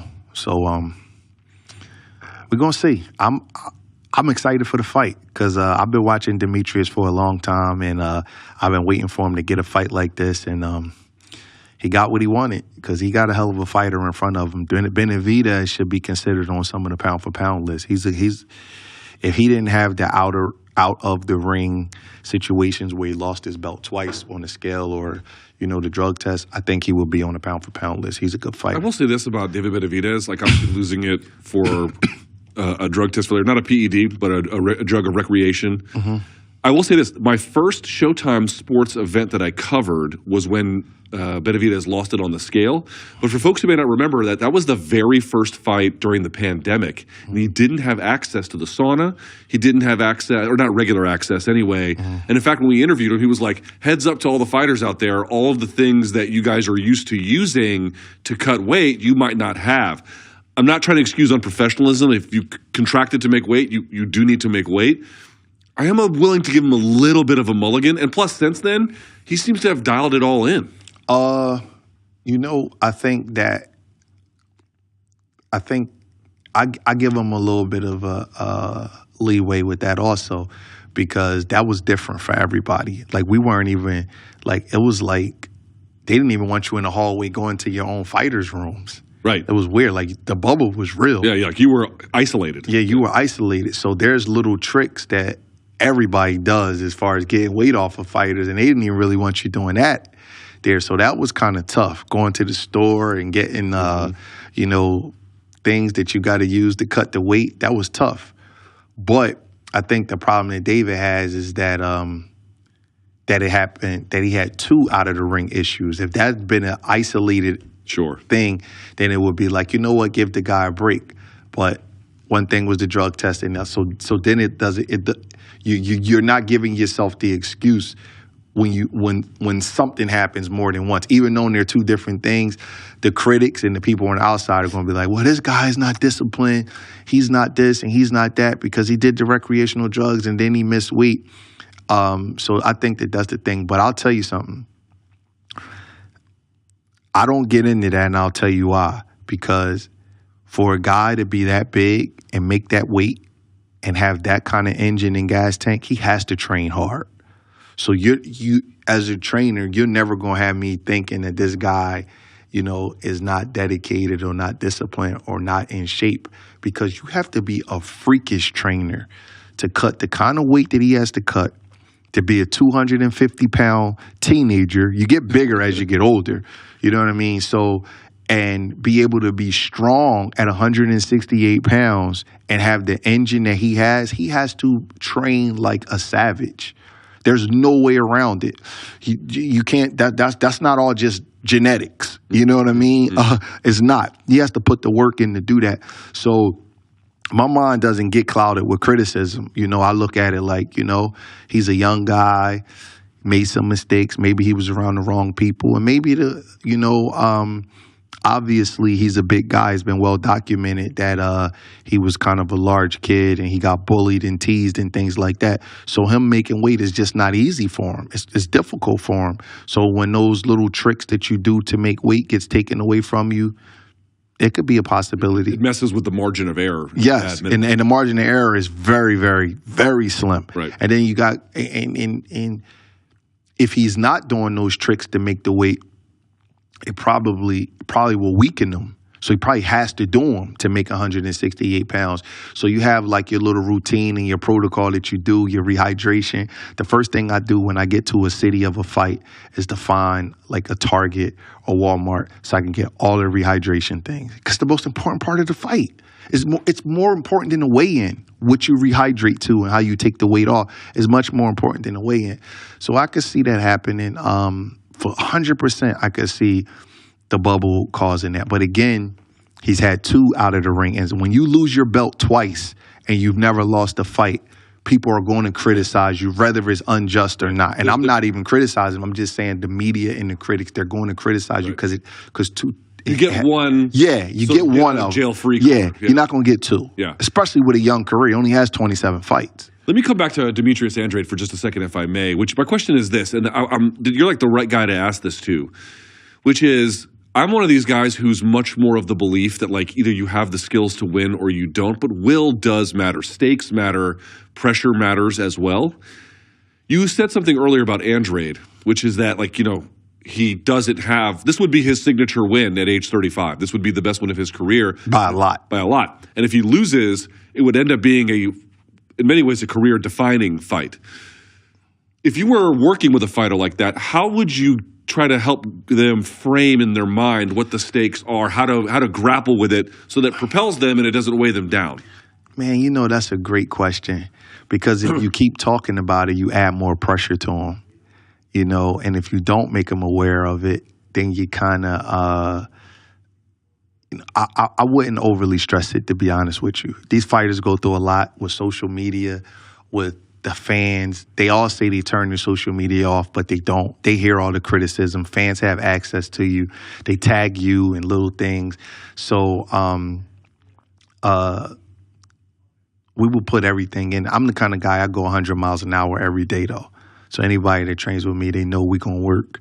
It's no in between because I know how small the room for error that you have at this level. It's a matter of inches. It's a matter of a subjective interpretation. One round here or there can cost you your career. Demetrius is not dumb. He has this quirky personality, but he's an intelligent guy. He knows his career is on the line. He knows he's cost himself some time. And that's one of the reasons why I think that David Benavidez has a fight on his hands because this kid understands that Demetrius can lose this fight. He can't lose it bad. He can't go in there and do what David Lemieux did. That can't happen because then his career is he's going to look like a fraud. He's going to look like a guy who carefully avoided all of the big names and then stole money on pay-per-view because already people complaining that this shouldn't be a pay-per-view fight. He stole money on pay-per-view. He avoided this guy. He avoided that guy. He did this and did that and then went in there with David Benavidez and lost in 2 or 3 rounds. That can't happen. You know what I mean? Especially since Caleb Plant just went the distance with David Benavidez. So then their performances are going to be compared. But I wouldn't overly stress it because these guys got a lot of pressure on them. And they read, they hear, they know, they're not dumb. We just will put the work in camp. And, we would have a private talk and I would let them know, like, listen, got to show up tonight, champ. And anything that I think is a flaw or a weakness, we're going to talk about it. And I do disagree with you because a lot of fights are won on will. Sometimes David Benavidez has been winning a lot of fights on will. Bro, let me tell you something. Caleb Plant was the better boxer. David Benavidez had a lot of will that night. Trust me, he did. And I was in the corner, and it was humbling to see how hard he was trying. That was all will and guts because he was getting picked apart. He was getting outboxed, and he just kept coming. Like, all right. Caleb even clowned him, and the crowd was talking crap, and everybody. He just kept coming, just kept coming, just kept coming. That was will. That was willpower. That was just excuse my language, that was just big nuts. That was like, I'm not going to give in to you. That's just grit. Like, I'm going to keep going. I'm going to keep going. I'm going to keep going. That means a lot. We just saw at a lower level, Sergey Lipinich just display some will. Just willpower. Like, okay, I'm just going to keep going. Yeah, you're having your night. Yeah, you're outboxing me. Imagine if this was 40 years ago and Lipinich was fighting Rivera in a 15-round fight. I don't know how that fight going to turn out. Because he's going to keep coming. He's not going to stop. And the longer it goes, the more the grit and determination shows up. So you can have you have guys that build Hall of Fame resumes on will and determination. Carl Froch. There's nothing special about him except this. He's got a lot of willpower. So we definitely disagree with that, man. Some guys get over on that. I mean, I've got a lot of will. I don't think I could do what Carl Froch did, but point taken. I mean, he beat a lot of guys that are more talented and skillful than him. I understand. I know what you mean. I'm just teasing a little bit. I'll give you another guy. Who? Sean Porter. Talk about guts. Okay, but he's also an Olympian. He is. Alternate. Okay, but Olympic level. Yes, he is. Great amateur career. I love Sean. I trained Sean for 3 fights. And I'm not saying he doesn't have skill, but I'm saying is that his will is so big. He's so determined. He does not stop trying to win. Tim Bradley is another guy. There was some guys that was more talented than him, but he had this, and he never stopped trying to win. So grit and determination can get you a long way. And David's a very skillful fighter, but he also has what it takes on the inside. He's a very mean, hard, determined, stubborn man, and he does not stop trying to hurt you and harm you. And it takes an effect on a fighter. Right. We got to see if Demetrius could deal with that for 36 minutes. Let's spin this forward a little bit then. So we don't know what's going to happen with PBC. We should just be honest about that. This is obviously a pay-per-view featuring PBC fighters. Mm-hmm. We know that Canelo had one fight, the Jermell Charlo fight. I was at that fight. He's got 2 more for the PBC, wherever they may end up. But the question is not so much about that. The question is, for you, Breadman, who is a tougher fight for Canelo? David Benavidez or Demetrius Andrade? And again, I'm asking that based on we don't know the results of this. And that would, of course, inform your judgment more accurately. But I would say they're equally tough in different ways. Okay, tell me why. Because Demetrius is going to make Canelo pick up his feet, and he's going to take Canelo around the ring. Canelo is a small guy, so he will have to pick up his feet and deal with that length. He can do it because he's done it. But that's not easy to deal with, especially from a southpaw. Remember the trouble Canelo had with Lara? Mm-hmm. Even though very controversial fight. Very controversial fight. He's improved since then, but we haven't seen him with any long-range southpaw since then either. Billy Joe Sanders is a little different kind of fighter. But David, the problem with David and Canelo is David will try to carry Canelo really fast, and he will be a guy that will put pressure on Canelo. And I think stylistically, Demetrius is the tougher fight. Physically, David is the tougher fight because he puts more hurt on you. He's going to test Canelo's durability. He's going to test his conditioning more. He's going to be making him work. He's going to be attacking him more. So I think they're different kind of fights. Demetrius is a guy that he's going to have to figure out. David is a guy he's going to have to deal with. So it's like Slickster versus Punisher almost. You got it. You got it. You know, it's like, you know. Neither's really all that easy. Exactly. It depends on what you. I think Canelo would rather deal with David. Really? Mm-hmm. See, I would say, I listen, neither of us are Mexican. We don't know what the community, the Mexican fight community has their own views and opinions about all of this, you know?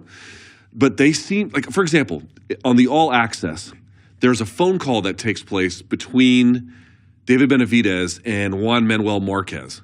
And Marquez is like, yeah, go knock Canelo out. There's a certain kind of, like, not inevitability, but like a lot of older fighters, even not just Mexican, but here in the United States, like when a guy makes a lot of money and they kind of get the star status, they always have things to say. You got guys, even in all sports, like the older guys, they'll have something to say about the new guys. Old men are haters, isn't that right? They're just very, a lot of them are bitter. You know, and then I don't even like to compare eras, and I hate to see a younger guy disrespect the older guys, and I hate to see the older guys always have something to say about the younger guys. But a lot of the Mexican guys, they're probably jealous of Canelo. You know, he made more money. They feel like he didn't take the risk and all of those things. So they're like, you know, they want to see him lose. They want to see him, it's just envy is just something that's just in our system, in the boxing world, it's just the way it is. So that doesn't. I will say this. That doesn't sway my opinion as far as the fight. Canelo is the kind of guy who's better when you come to him. Now that's a lot to deal with in David, but Canelo is a master counterpuncher. He has one of the best chins I've ever seen. He's great defensively.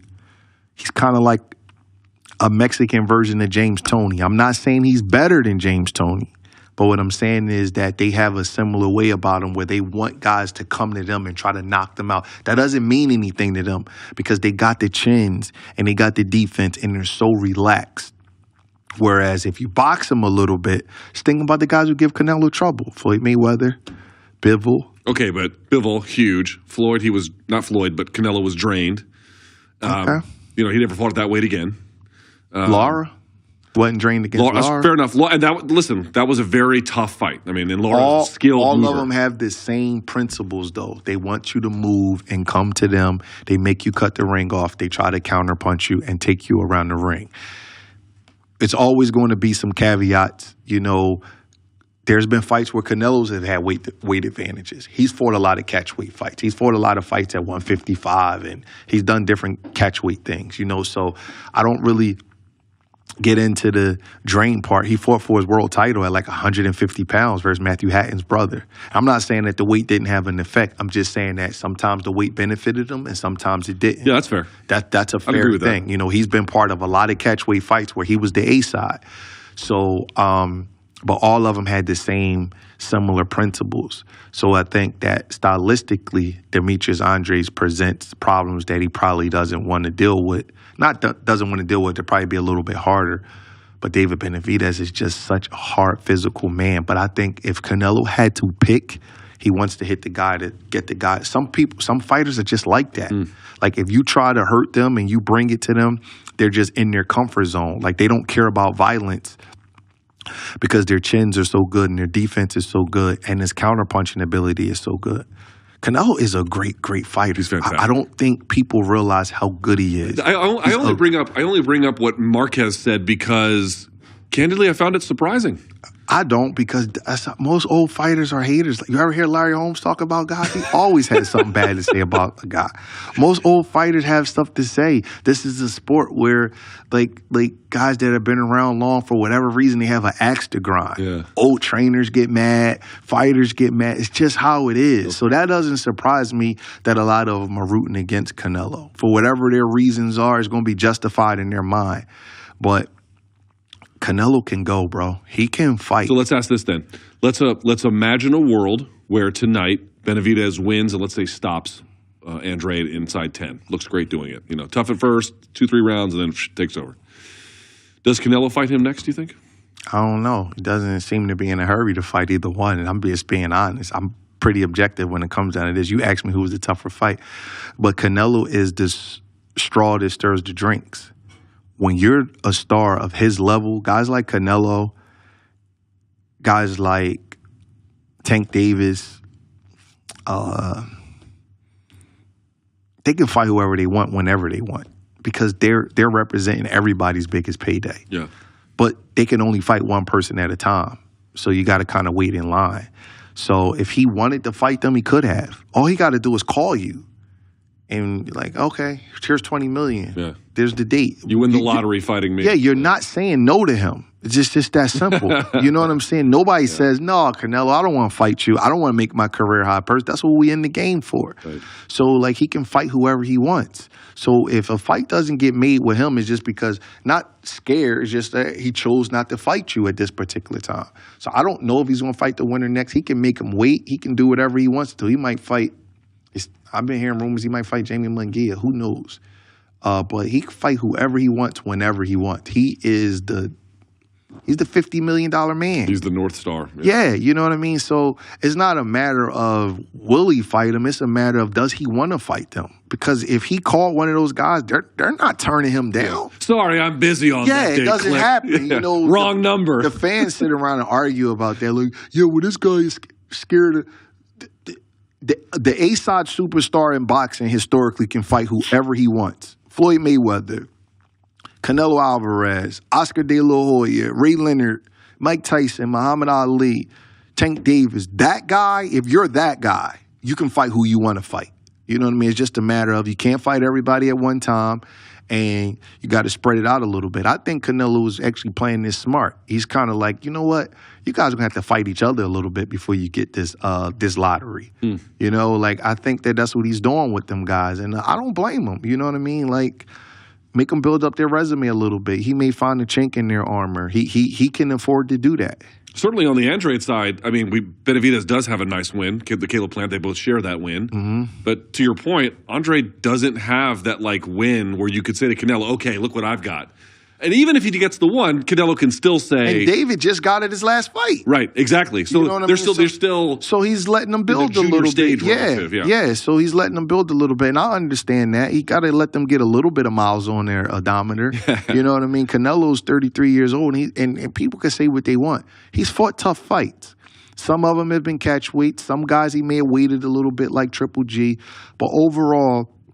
he's fought some tough fights. You don't go from 154 to 175, unify, win ring titles, do all of those things, and not fight anybody good. He got a lot of Hall of Famers on his resume. He has a lot of ring-rated top 10 wins on his resume, a lot of undefeated guys on his resume. Sometimes the only thing I could ever say about Canelo was the drug test. You know, but other than that, sometimes, you know, when you're in the era of a guy and you're watching it in real time, you don't appreciate you're watching a great fighter. He's a great fighter. For sure. An all-time great fighter. Now, let's spin this forward because I mentioned we have 4 fights on this main card. Obviously, this is the crown jewel, David Benavidez versus Demetrius Andrade. Showtime.com/PPV if you want to order that now, which starts again at 8 p.m. in the East. But we got to talk about this co-main event. It's a 10-round middleweight contest. Questions galore around this one. Jermall Charlo is taking on Jose Benavidez Jr. So the Benavidezes are both in the main and the co-main. Jermall Charlo's been off for 2.5 years. Ugly incidents in public, you know, unfortunately. Now, he has recently spent time in Florida with Roy Jones Jr., which I saw that. Which apparently yielded some positive results, so they tell us. But he did miss weight for this contest, which, by the way, if you do the math on this, it was $75,000 a pound. So before they even get into the ring, Jose Benavidez Jr. will have made nearly $250,000 just from the weight miss. Damn. From Charlo. Well, I got to tell you, I'd fight Charlo for... $250 before I even walk in. I didn't know it was $75,000 a pound. A pound. Wow, I didn't know that. Okay, we all know the story with Jose Benavidez Jr.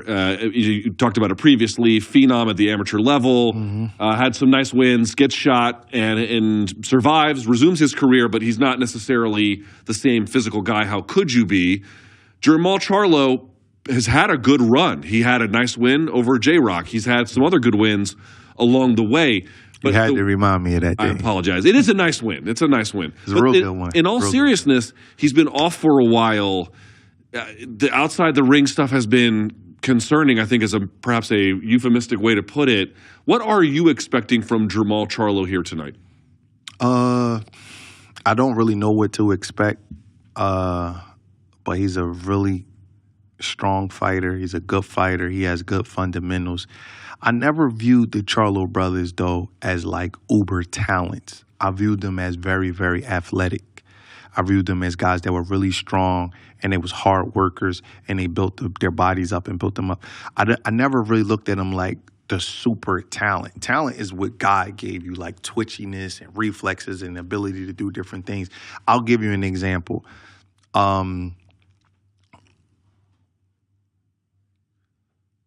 Tank Davis, Shakur Stevenson, Teofimo Lopez, in a way, they're like freak talents. Right. You know, it's a little different Charlo and his brother, I don't view them on that level as far as talent, like the ability to avoid punches, the ability to land punches and bunches, have like the quickest reaction time. I view them as really, really strong. Athleticism is something that could be built. You can't help what God gave you as far as talent. So I don't view their talent level to be on that level. I view their talent level. They're not Butterbean. They got talent, but I'm talking about a freak talent. Hey, Butterbean would lay some people out. Don't, yeah, he would. Don't disrespect the king of the four rounders in this house, all right? you know what I mean, though. Like, I don't view as like talent. Like, I don't think he's as talented as Demetrius Andrade. Fair enough. Okay. You know what I mean? He's not on that level of talent. Demetrius Andrade is a talented guy. So I think that when you're not dealing with that level of talent, I think that ring rust does accumulate. You know what I mean? Because everything you're getting is through repetition and hard work. And if you've been out of the ring 2.5 years with personal issues, you're going to have you haven't been doing the things you were doing to build you to the point that you were at. So I do think that he may have some ring rust. His timing may be a little off, but he has a tremendous jab. His jab's like that of a cruiserweight. It's a hard, heavy back jab. Boom. It's really, really hard. And I think that he has a lot of physicality. Him and his brother are identical twins, but they fight a little bit different. Jamal, in my opinion, is physically stronger. He can hold his ground more, where Jamel kind of moves and runs you into punches and he gives up ground and then he'll hit you with a big shot and knock you out. He's a little quicker, in my opinion. But that's why guys like Canelo and Brian Castano gave Jamel a lot of problems, because he kind of gives up his ground and allows himself. Yes, he backs up to the ropes relatively easily, yes. You don't see that happening with Jamal. You can count the times you've seen somebody push Jamal to the rope. Jamal stands his ground, and he throws some big, hard, straight punches. So I just think that now that the fight is at 166 pounds, I just view Jamal to have too much physicality for Benavidez Jr.? Yeah, I mean, he was an ex-40 pounder. Right. You know, then he went to 47. He did good against Terrence Crawford, but he ultimately lost the fight. I watched him get a draw that he probably lost a couple of years ago out in Phoenix against a nondescript fighter. And the guy, you know, he wasn't anything to write home about. I can't remember his name, but Find it here. Benavidez Jr. probably lost that fight. Anytime you get a draw in your hometown like that, they fought where the Phoenix Suns play at, and he probably got a draw in that fight. And then he got outboxed by Danny Garcia at 154. Francisco Emmanuel Torres. It was in November of 2021. That's correct. Yes, I watched that fight, and that guy beat him. You know, he did look good in his last fight. Against Sladan Yanyanin? Yeah, and I called in that the MGM. one, yeah. I think we called it together. That's right. Yeah, you did. He looked good in that fight. He did. So I expect him to look, but he doesn't seem to have the physicality of a super middleweight, where Jamal is a guy, he's tall, but he's not really skinny. If you look at his legs, he has dense legs. He's a strong guy. At this point, because of the weights at 166, he's also 2 pounds away from the next weight class, basically. So now you have a guy who has the frame of a super middleweight fighting a guy who probably has the frame of a big welterweight. And even though their weights is only 3 pounds apart on the scale, their body masses is different. So I just expect Jamal to kind of punish after the nervousness and the anger all comes, because they're probably going to come out a little bit fast. They did have an ugly... And they had some ugly words that were said to each other. So after all of that settles down, I just expect Jamal's jab to be a little bit too much. And when the guy's hitting you with that kind of big, hard jab, another fighter from Texas who had a really hard jab like that was George Foreman. And George Foreman, he damaged, your head's constantly snapping back like that. It damages your spine and your neck, and you don't move as well. So I would expect him to kind of slow Benavidez down towards the middle part of the fight. I don't know if he's going to stop him, because I don't know how sharp he's going to be, and I don't want to just assume. But I know that, you know, he probably could still snap that jab. And I just feel, I'm telling you, if you notice guys with really, really good jabs, they slow guys down because they're constantly hitting them and snapping their neck back. And after the course of a few rounds, it starts to weaken you. If your spine's messed up, you can't move. And that weakens you, man. His jab is really, really hard and it's strong. So I expected that to be the key of this fight, and I wouldn't be surprised at a knockout, but the safer pick will probably be Jamal by decision because we don't know what he's going to look like, and Benavidez has been active. So I expect him to take over towards the middle of the fight. Last question for you on this one, which is, to what extent is taking a fight when you're having personal troubles, to what extent does the discipline of camp, assuming you actually commit to it, to what extent does that actually give someone a real reprieve from their troubles versus to what extent does they just take their troubles with them no matter what? How much does actually taking a fight, being in camp, being accountable, how much does that enable them to grapple with whatever is tormenting them? That's a great question. It depends on how their support system is set up. If the same things that distracted you before you went to camp to get you in that trouble is still around you, then doesn't matter. It's going to be a distraction in camp. I'm one of those people, I never say a fighter has to go away and be in camp. Because you have phones. So a person can call you up with the same problem. Social media works in Utah the same way it works in Vegas. So if you allow yourself to be distracted, then going away will just allow you to be away and still be distracted. Camp can be a reprieve for the right kind of person, but you have to have discipline from within. Camp is a state of mind. I'm sure you know this. Fighters are supposed to abstain in camp. Well, if you choose not to, yeah, they definitely don't. Yeah, if you choose not to abstain, then you're going to find a woman anywhere, right? You'll find women anywhere. I got a kid that he goes all over the place for camp. He finds women everywhere. It's just how he rolls. So it just depends. It should be a reprieve. Some guys are disciplined enough to abstain and not drink and stay away from things. But I don't know what anybody does personally in camp except the guys that I train. So theoretically, it should be a reprieve, but that's all within. Self-discipline is within. You don't have to take me, out of Philadelphia to, not smoke crack. Luke, I don't want to smoke crack. Right. I've never smoked it, and I'm never going to smoke it. I could walk down the worst... The guys on the cameras here all have crack, in case you want to change the way. I could walk down the worst street in Philadelphia, and it won't tempt me to do that because that's not in me. You know what I mean? So you find your temptations within yourself. You will find whatever vices you have wherever you go. You'll figure them out. And if you got to be to a point where somebody has to babysit a fighter and lock them in a room and they have to have a chaperone 24 hours a day, then it's not for you. So hopefully he was able to get himself together, whatever his personal problems was, but that's within. He has to distance himself from those distractions. Nobody can do it for him. And the interesting dynamic about boxing is boxers pay their team. Whereas in team sports, the owner of the team pays you. So a football coach can discipline a football player in the NFL because the owner can fine you, the NFL can fine you, the owner can take certain things away from you. What can I really take away from a boxer? Right. Either they want to do it the right way or they don't. Yeah. Because I'm dealing with a man 30-something years old or in his 20s, and he's paying me a percentage of his purse.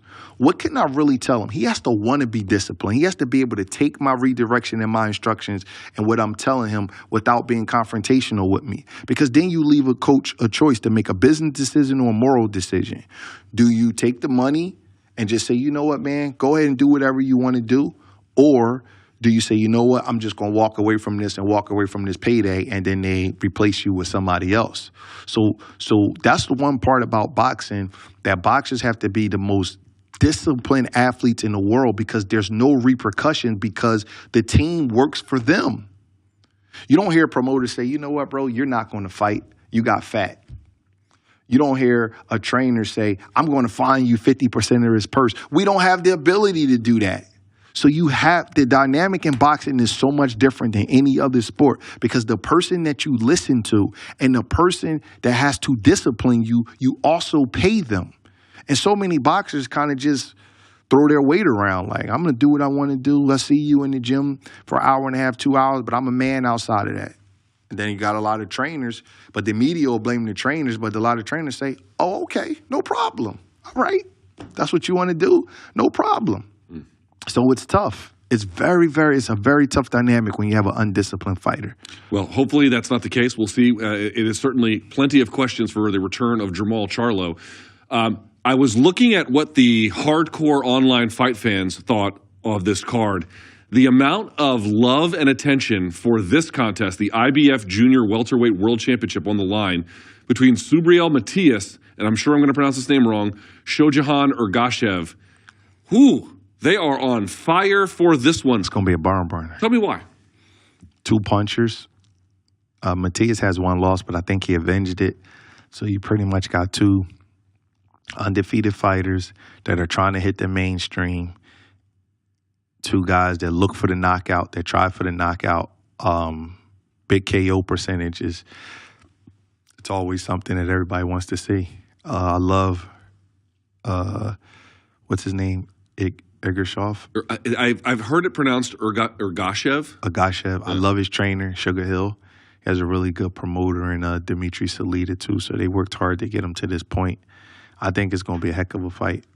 I just want to say this. Ergashev's nickname, he's from Uzbekistan. His nickname is Descendant of Tamerlane. If you don't know who Tamerlane is, this guy was a 14th century, to call him a conqueror would not be quite right because he did a lot more than that. But he conquered basically large swaths of what you now consider Europe and Asia. And he was like a Turkic, like Mongol leader.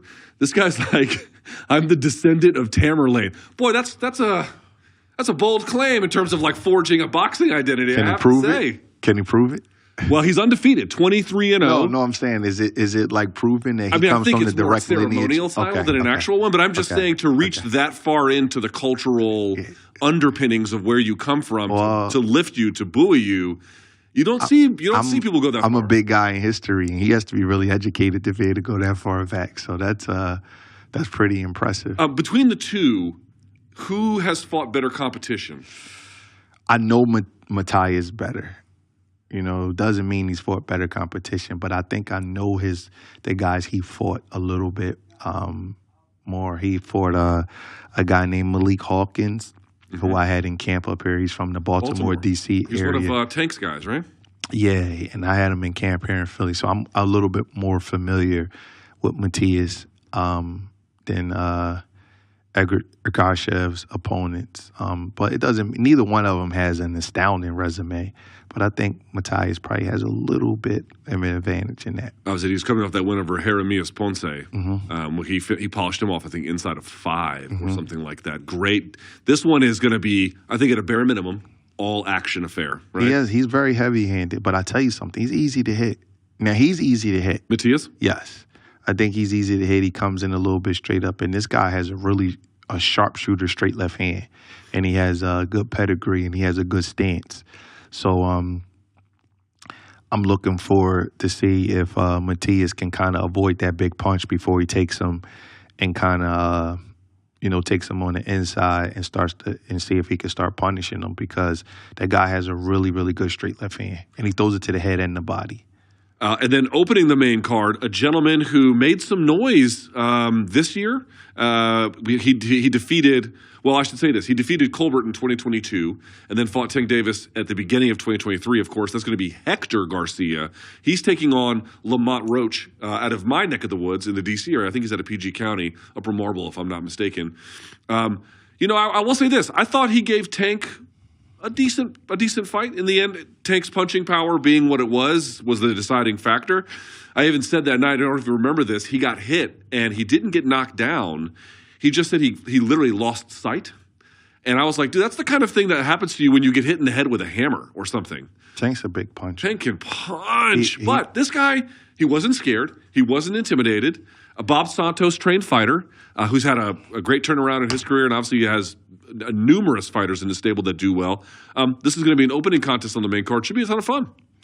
Yeah, I mean, I thought he kind of packed it in a little bit against Tank. Oh, did you?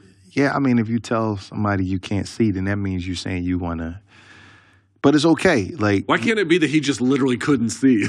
I don't know. I don't want to get into that. But I just know if a fighter says that out loud, then that's the equivalent to saying I don't want to go on, and that's okay. It's okay. There's nothing wrong with that. But I I think that Tank's power kind of, I don't want to say intimidated him, beat the fight out of him. Yeah, it's decisive, is it Yeah. not? His power is decisive. But in this fight right here, he's not dealing with a big puncher. So you probably won't have those issues as far as dealing with one shot where you feel like you can be concussed. Like, you know what I mean? Like, that's intimidating. You know, it's the most embarrassing thing for a fighter to get knocked out.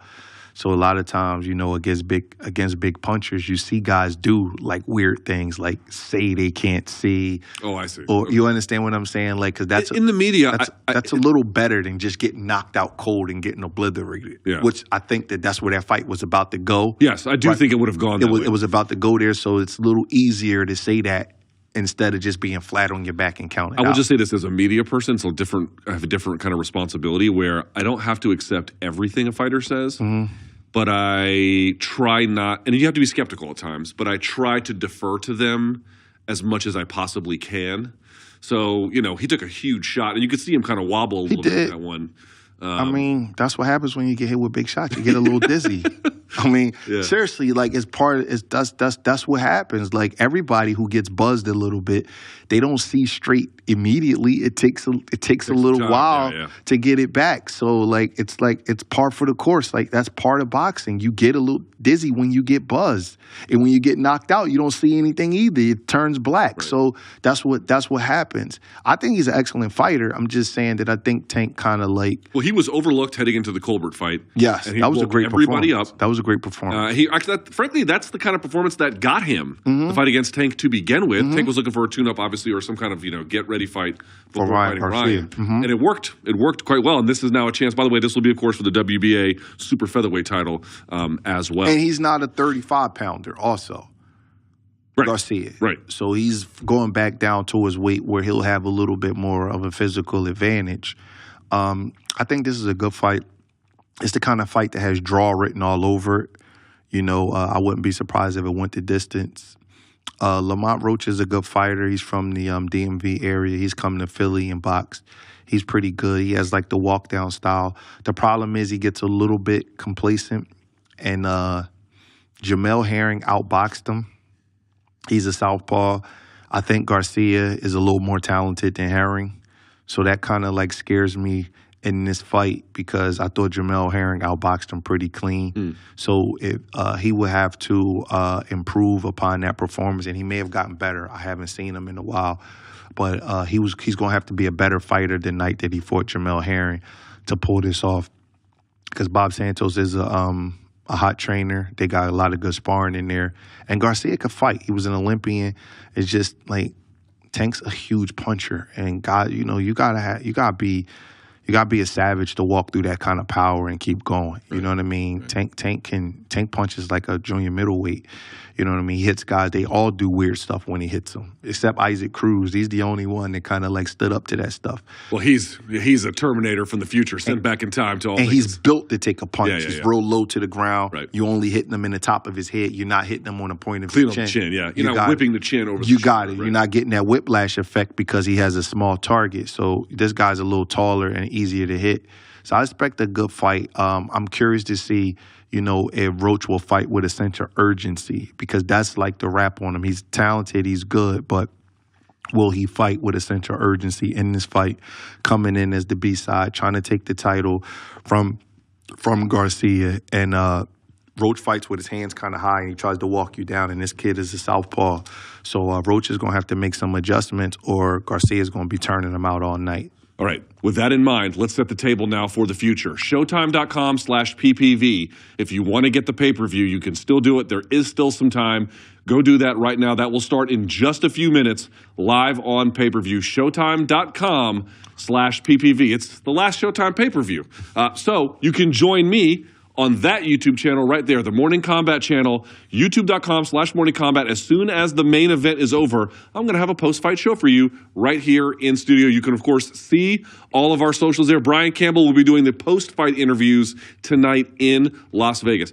Stephen Brebman Edwards, it is a delight to see you again. We've done 2 of these now. I hope it's not the last time, but I've enjoyed both times here being with you. Anytime. And Appreciate I learn a lot every time Yep. you have the microphone. So Thanks may that for happen having me. many more times in the Yep. future. I really really appreciate it. All right, for the entire crew here at Mulca, thank you guys so much for watching. That's Stephen Bregman Edwards. I'm Luke Thomas. Join me at Morning Combat after the fights for a post-fight show. And until then, enjoy the fights. A very good afternoon to you, and we welcome you to the weigh-in for our big night of action. David Benavidez versus Demetrius Andrade. First, our Showtime Countdown Prelims. Here is Vito Mielnicki Jr., Alexis Salazar, Sergey Samurai Lipinets, Michelle Rivera. And now, this opens up our pay-per-view portion and our first world title attraction. Hector Garcia weighs in at 129.5 pounds. Lamont Roach, 129.5 pounds. Subriel Matias, 139.75 pounds. Shahjahan Ergashev, 139.75 pounds. A true battle of junior welterweight knockout artists. Well, fans, here we go with our co-main event of the evening. Jamal Charlo, 166.5 pounds. I'm gonna show y'all tomorrow. Jose Benavidez, 161.75 pounds. Little beast that's not dedicated. For the main event of the evening, 12 rounds, interim WBC Super Middleweight World title. David Benavidez, 167 pounds. Demetrius Andrade, 167.5 pounds. Knocking his ass out. And new, and still, baby.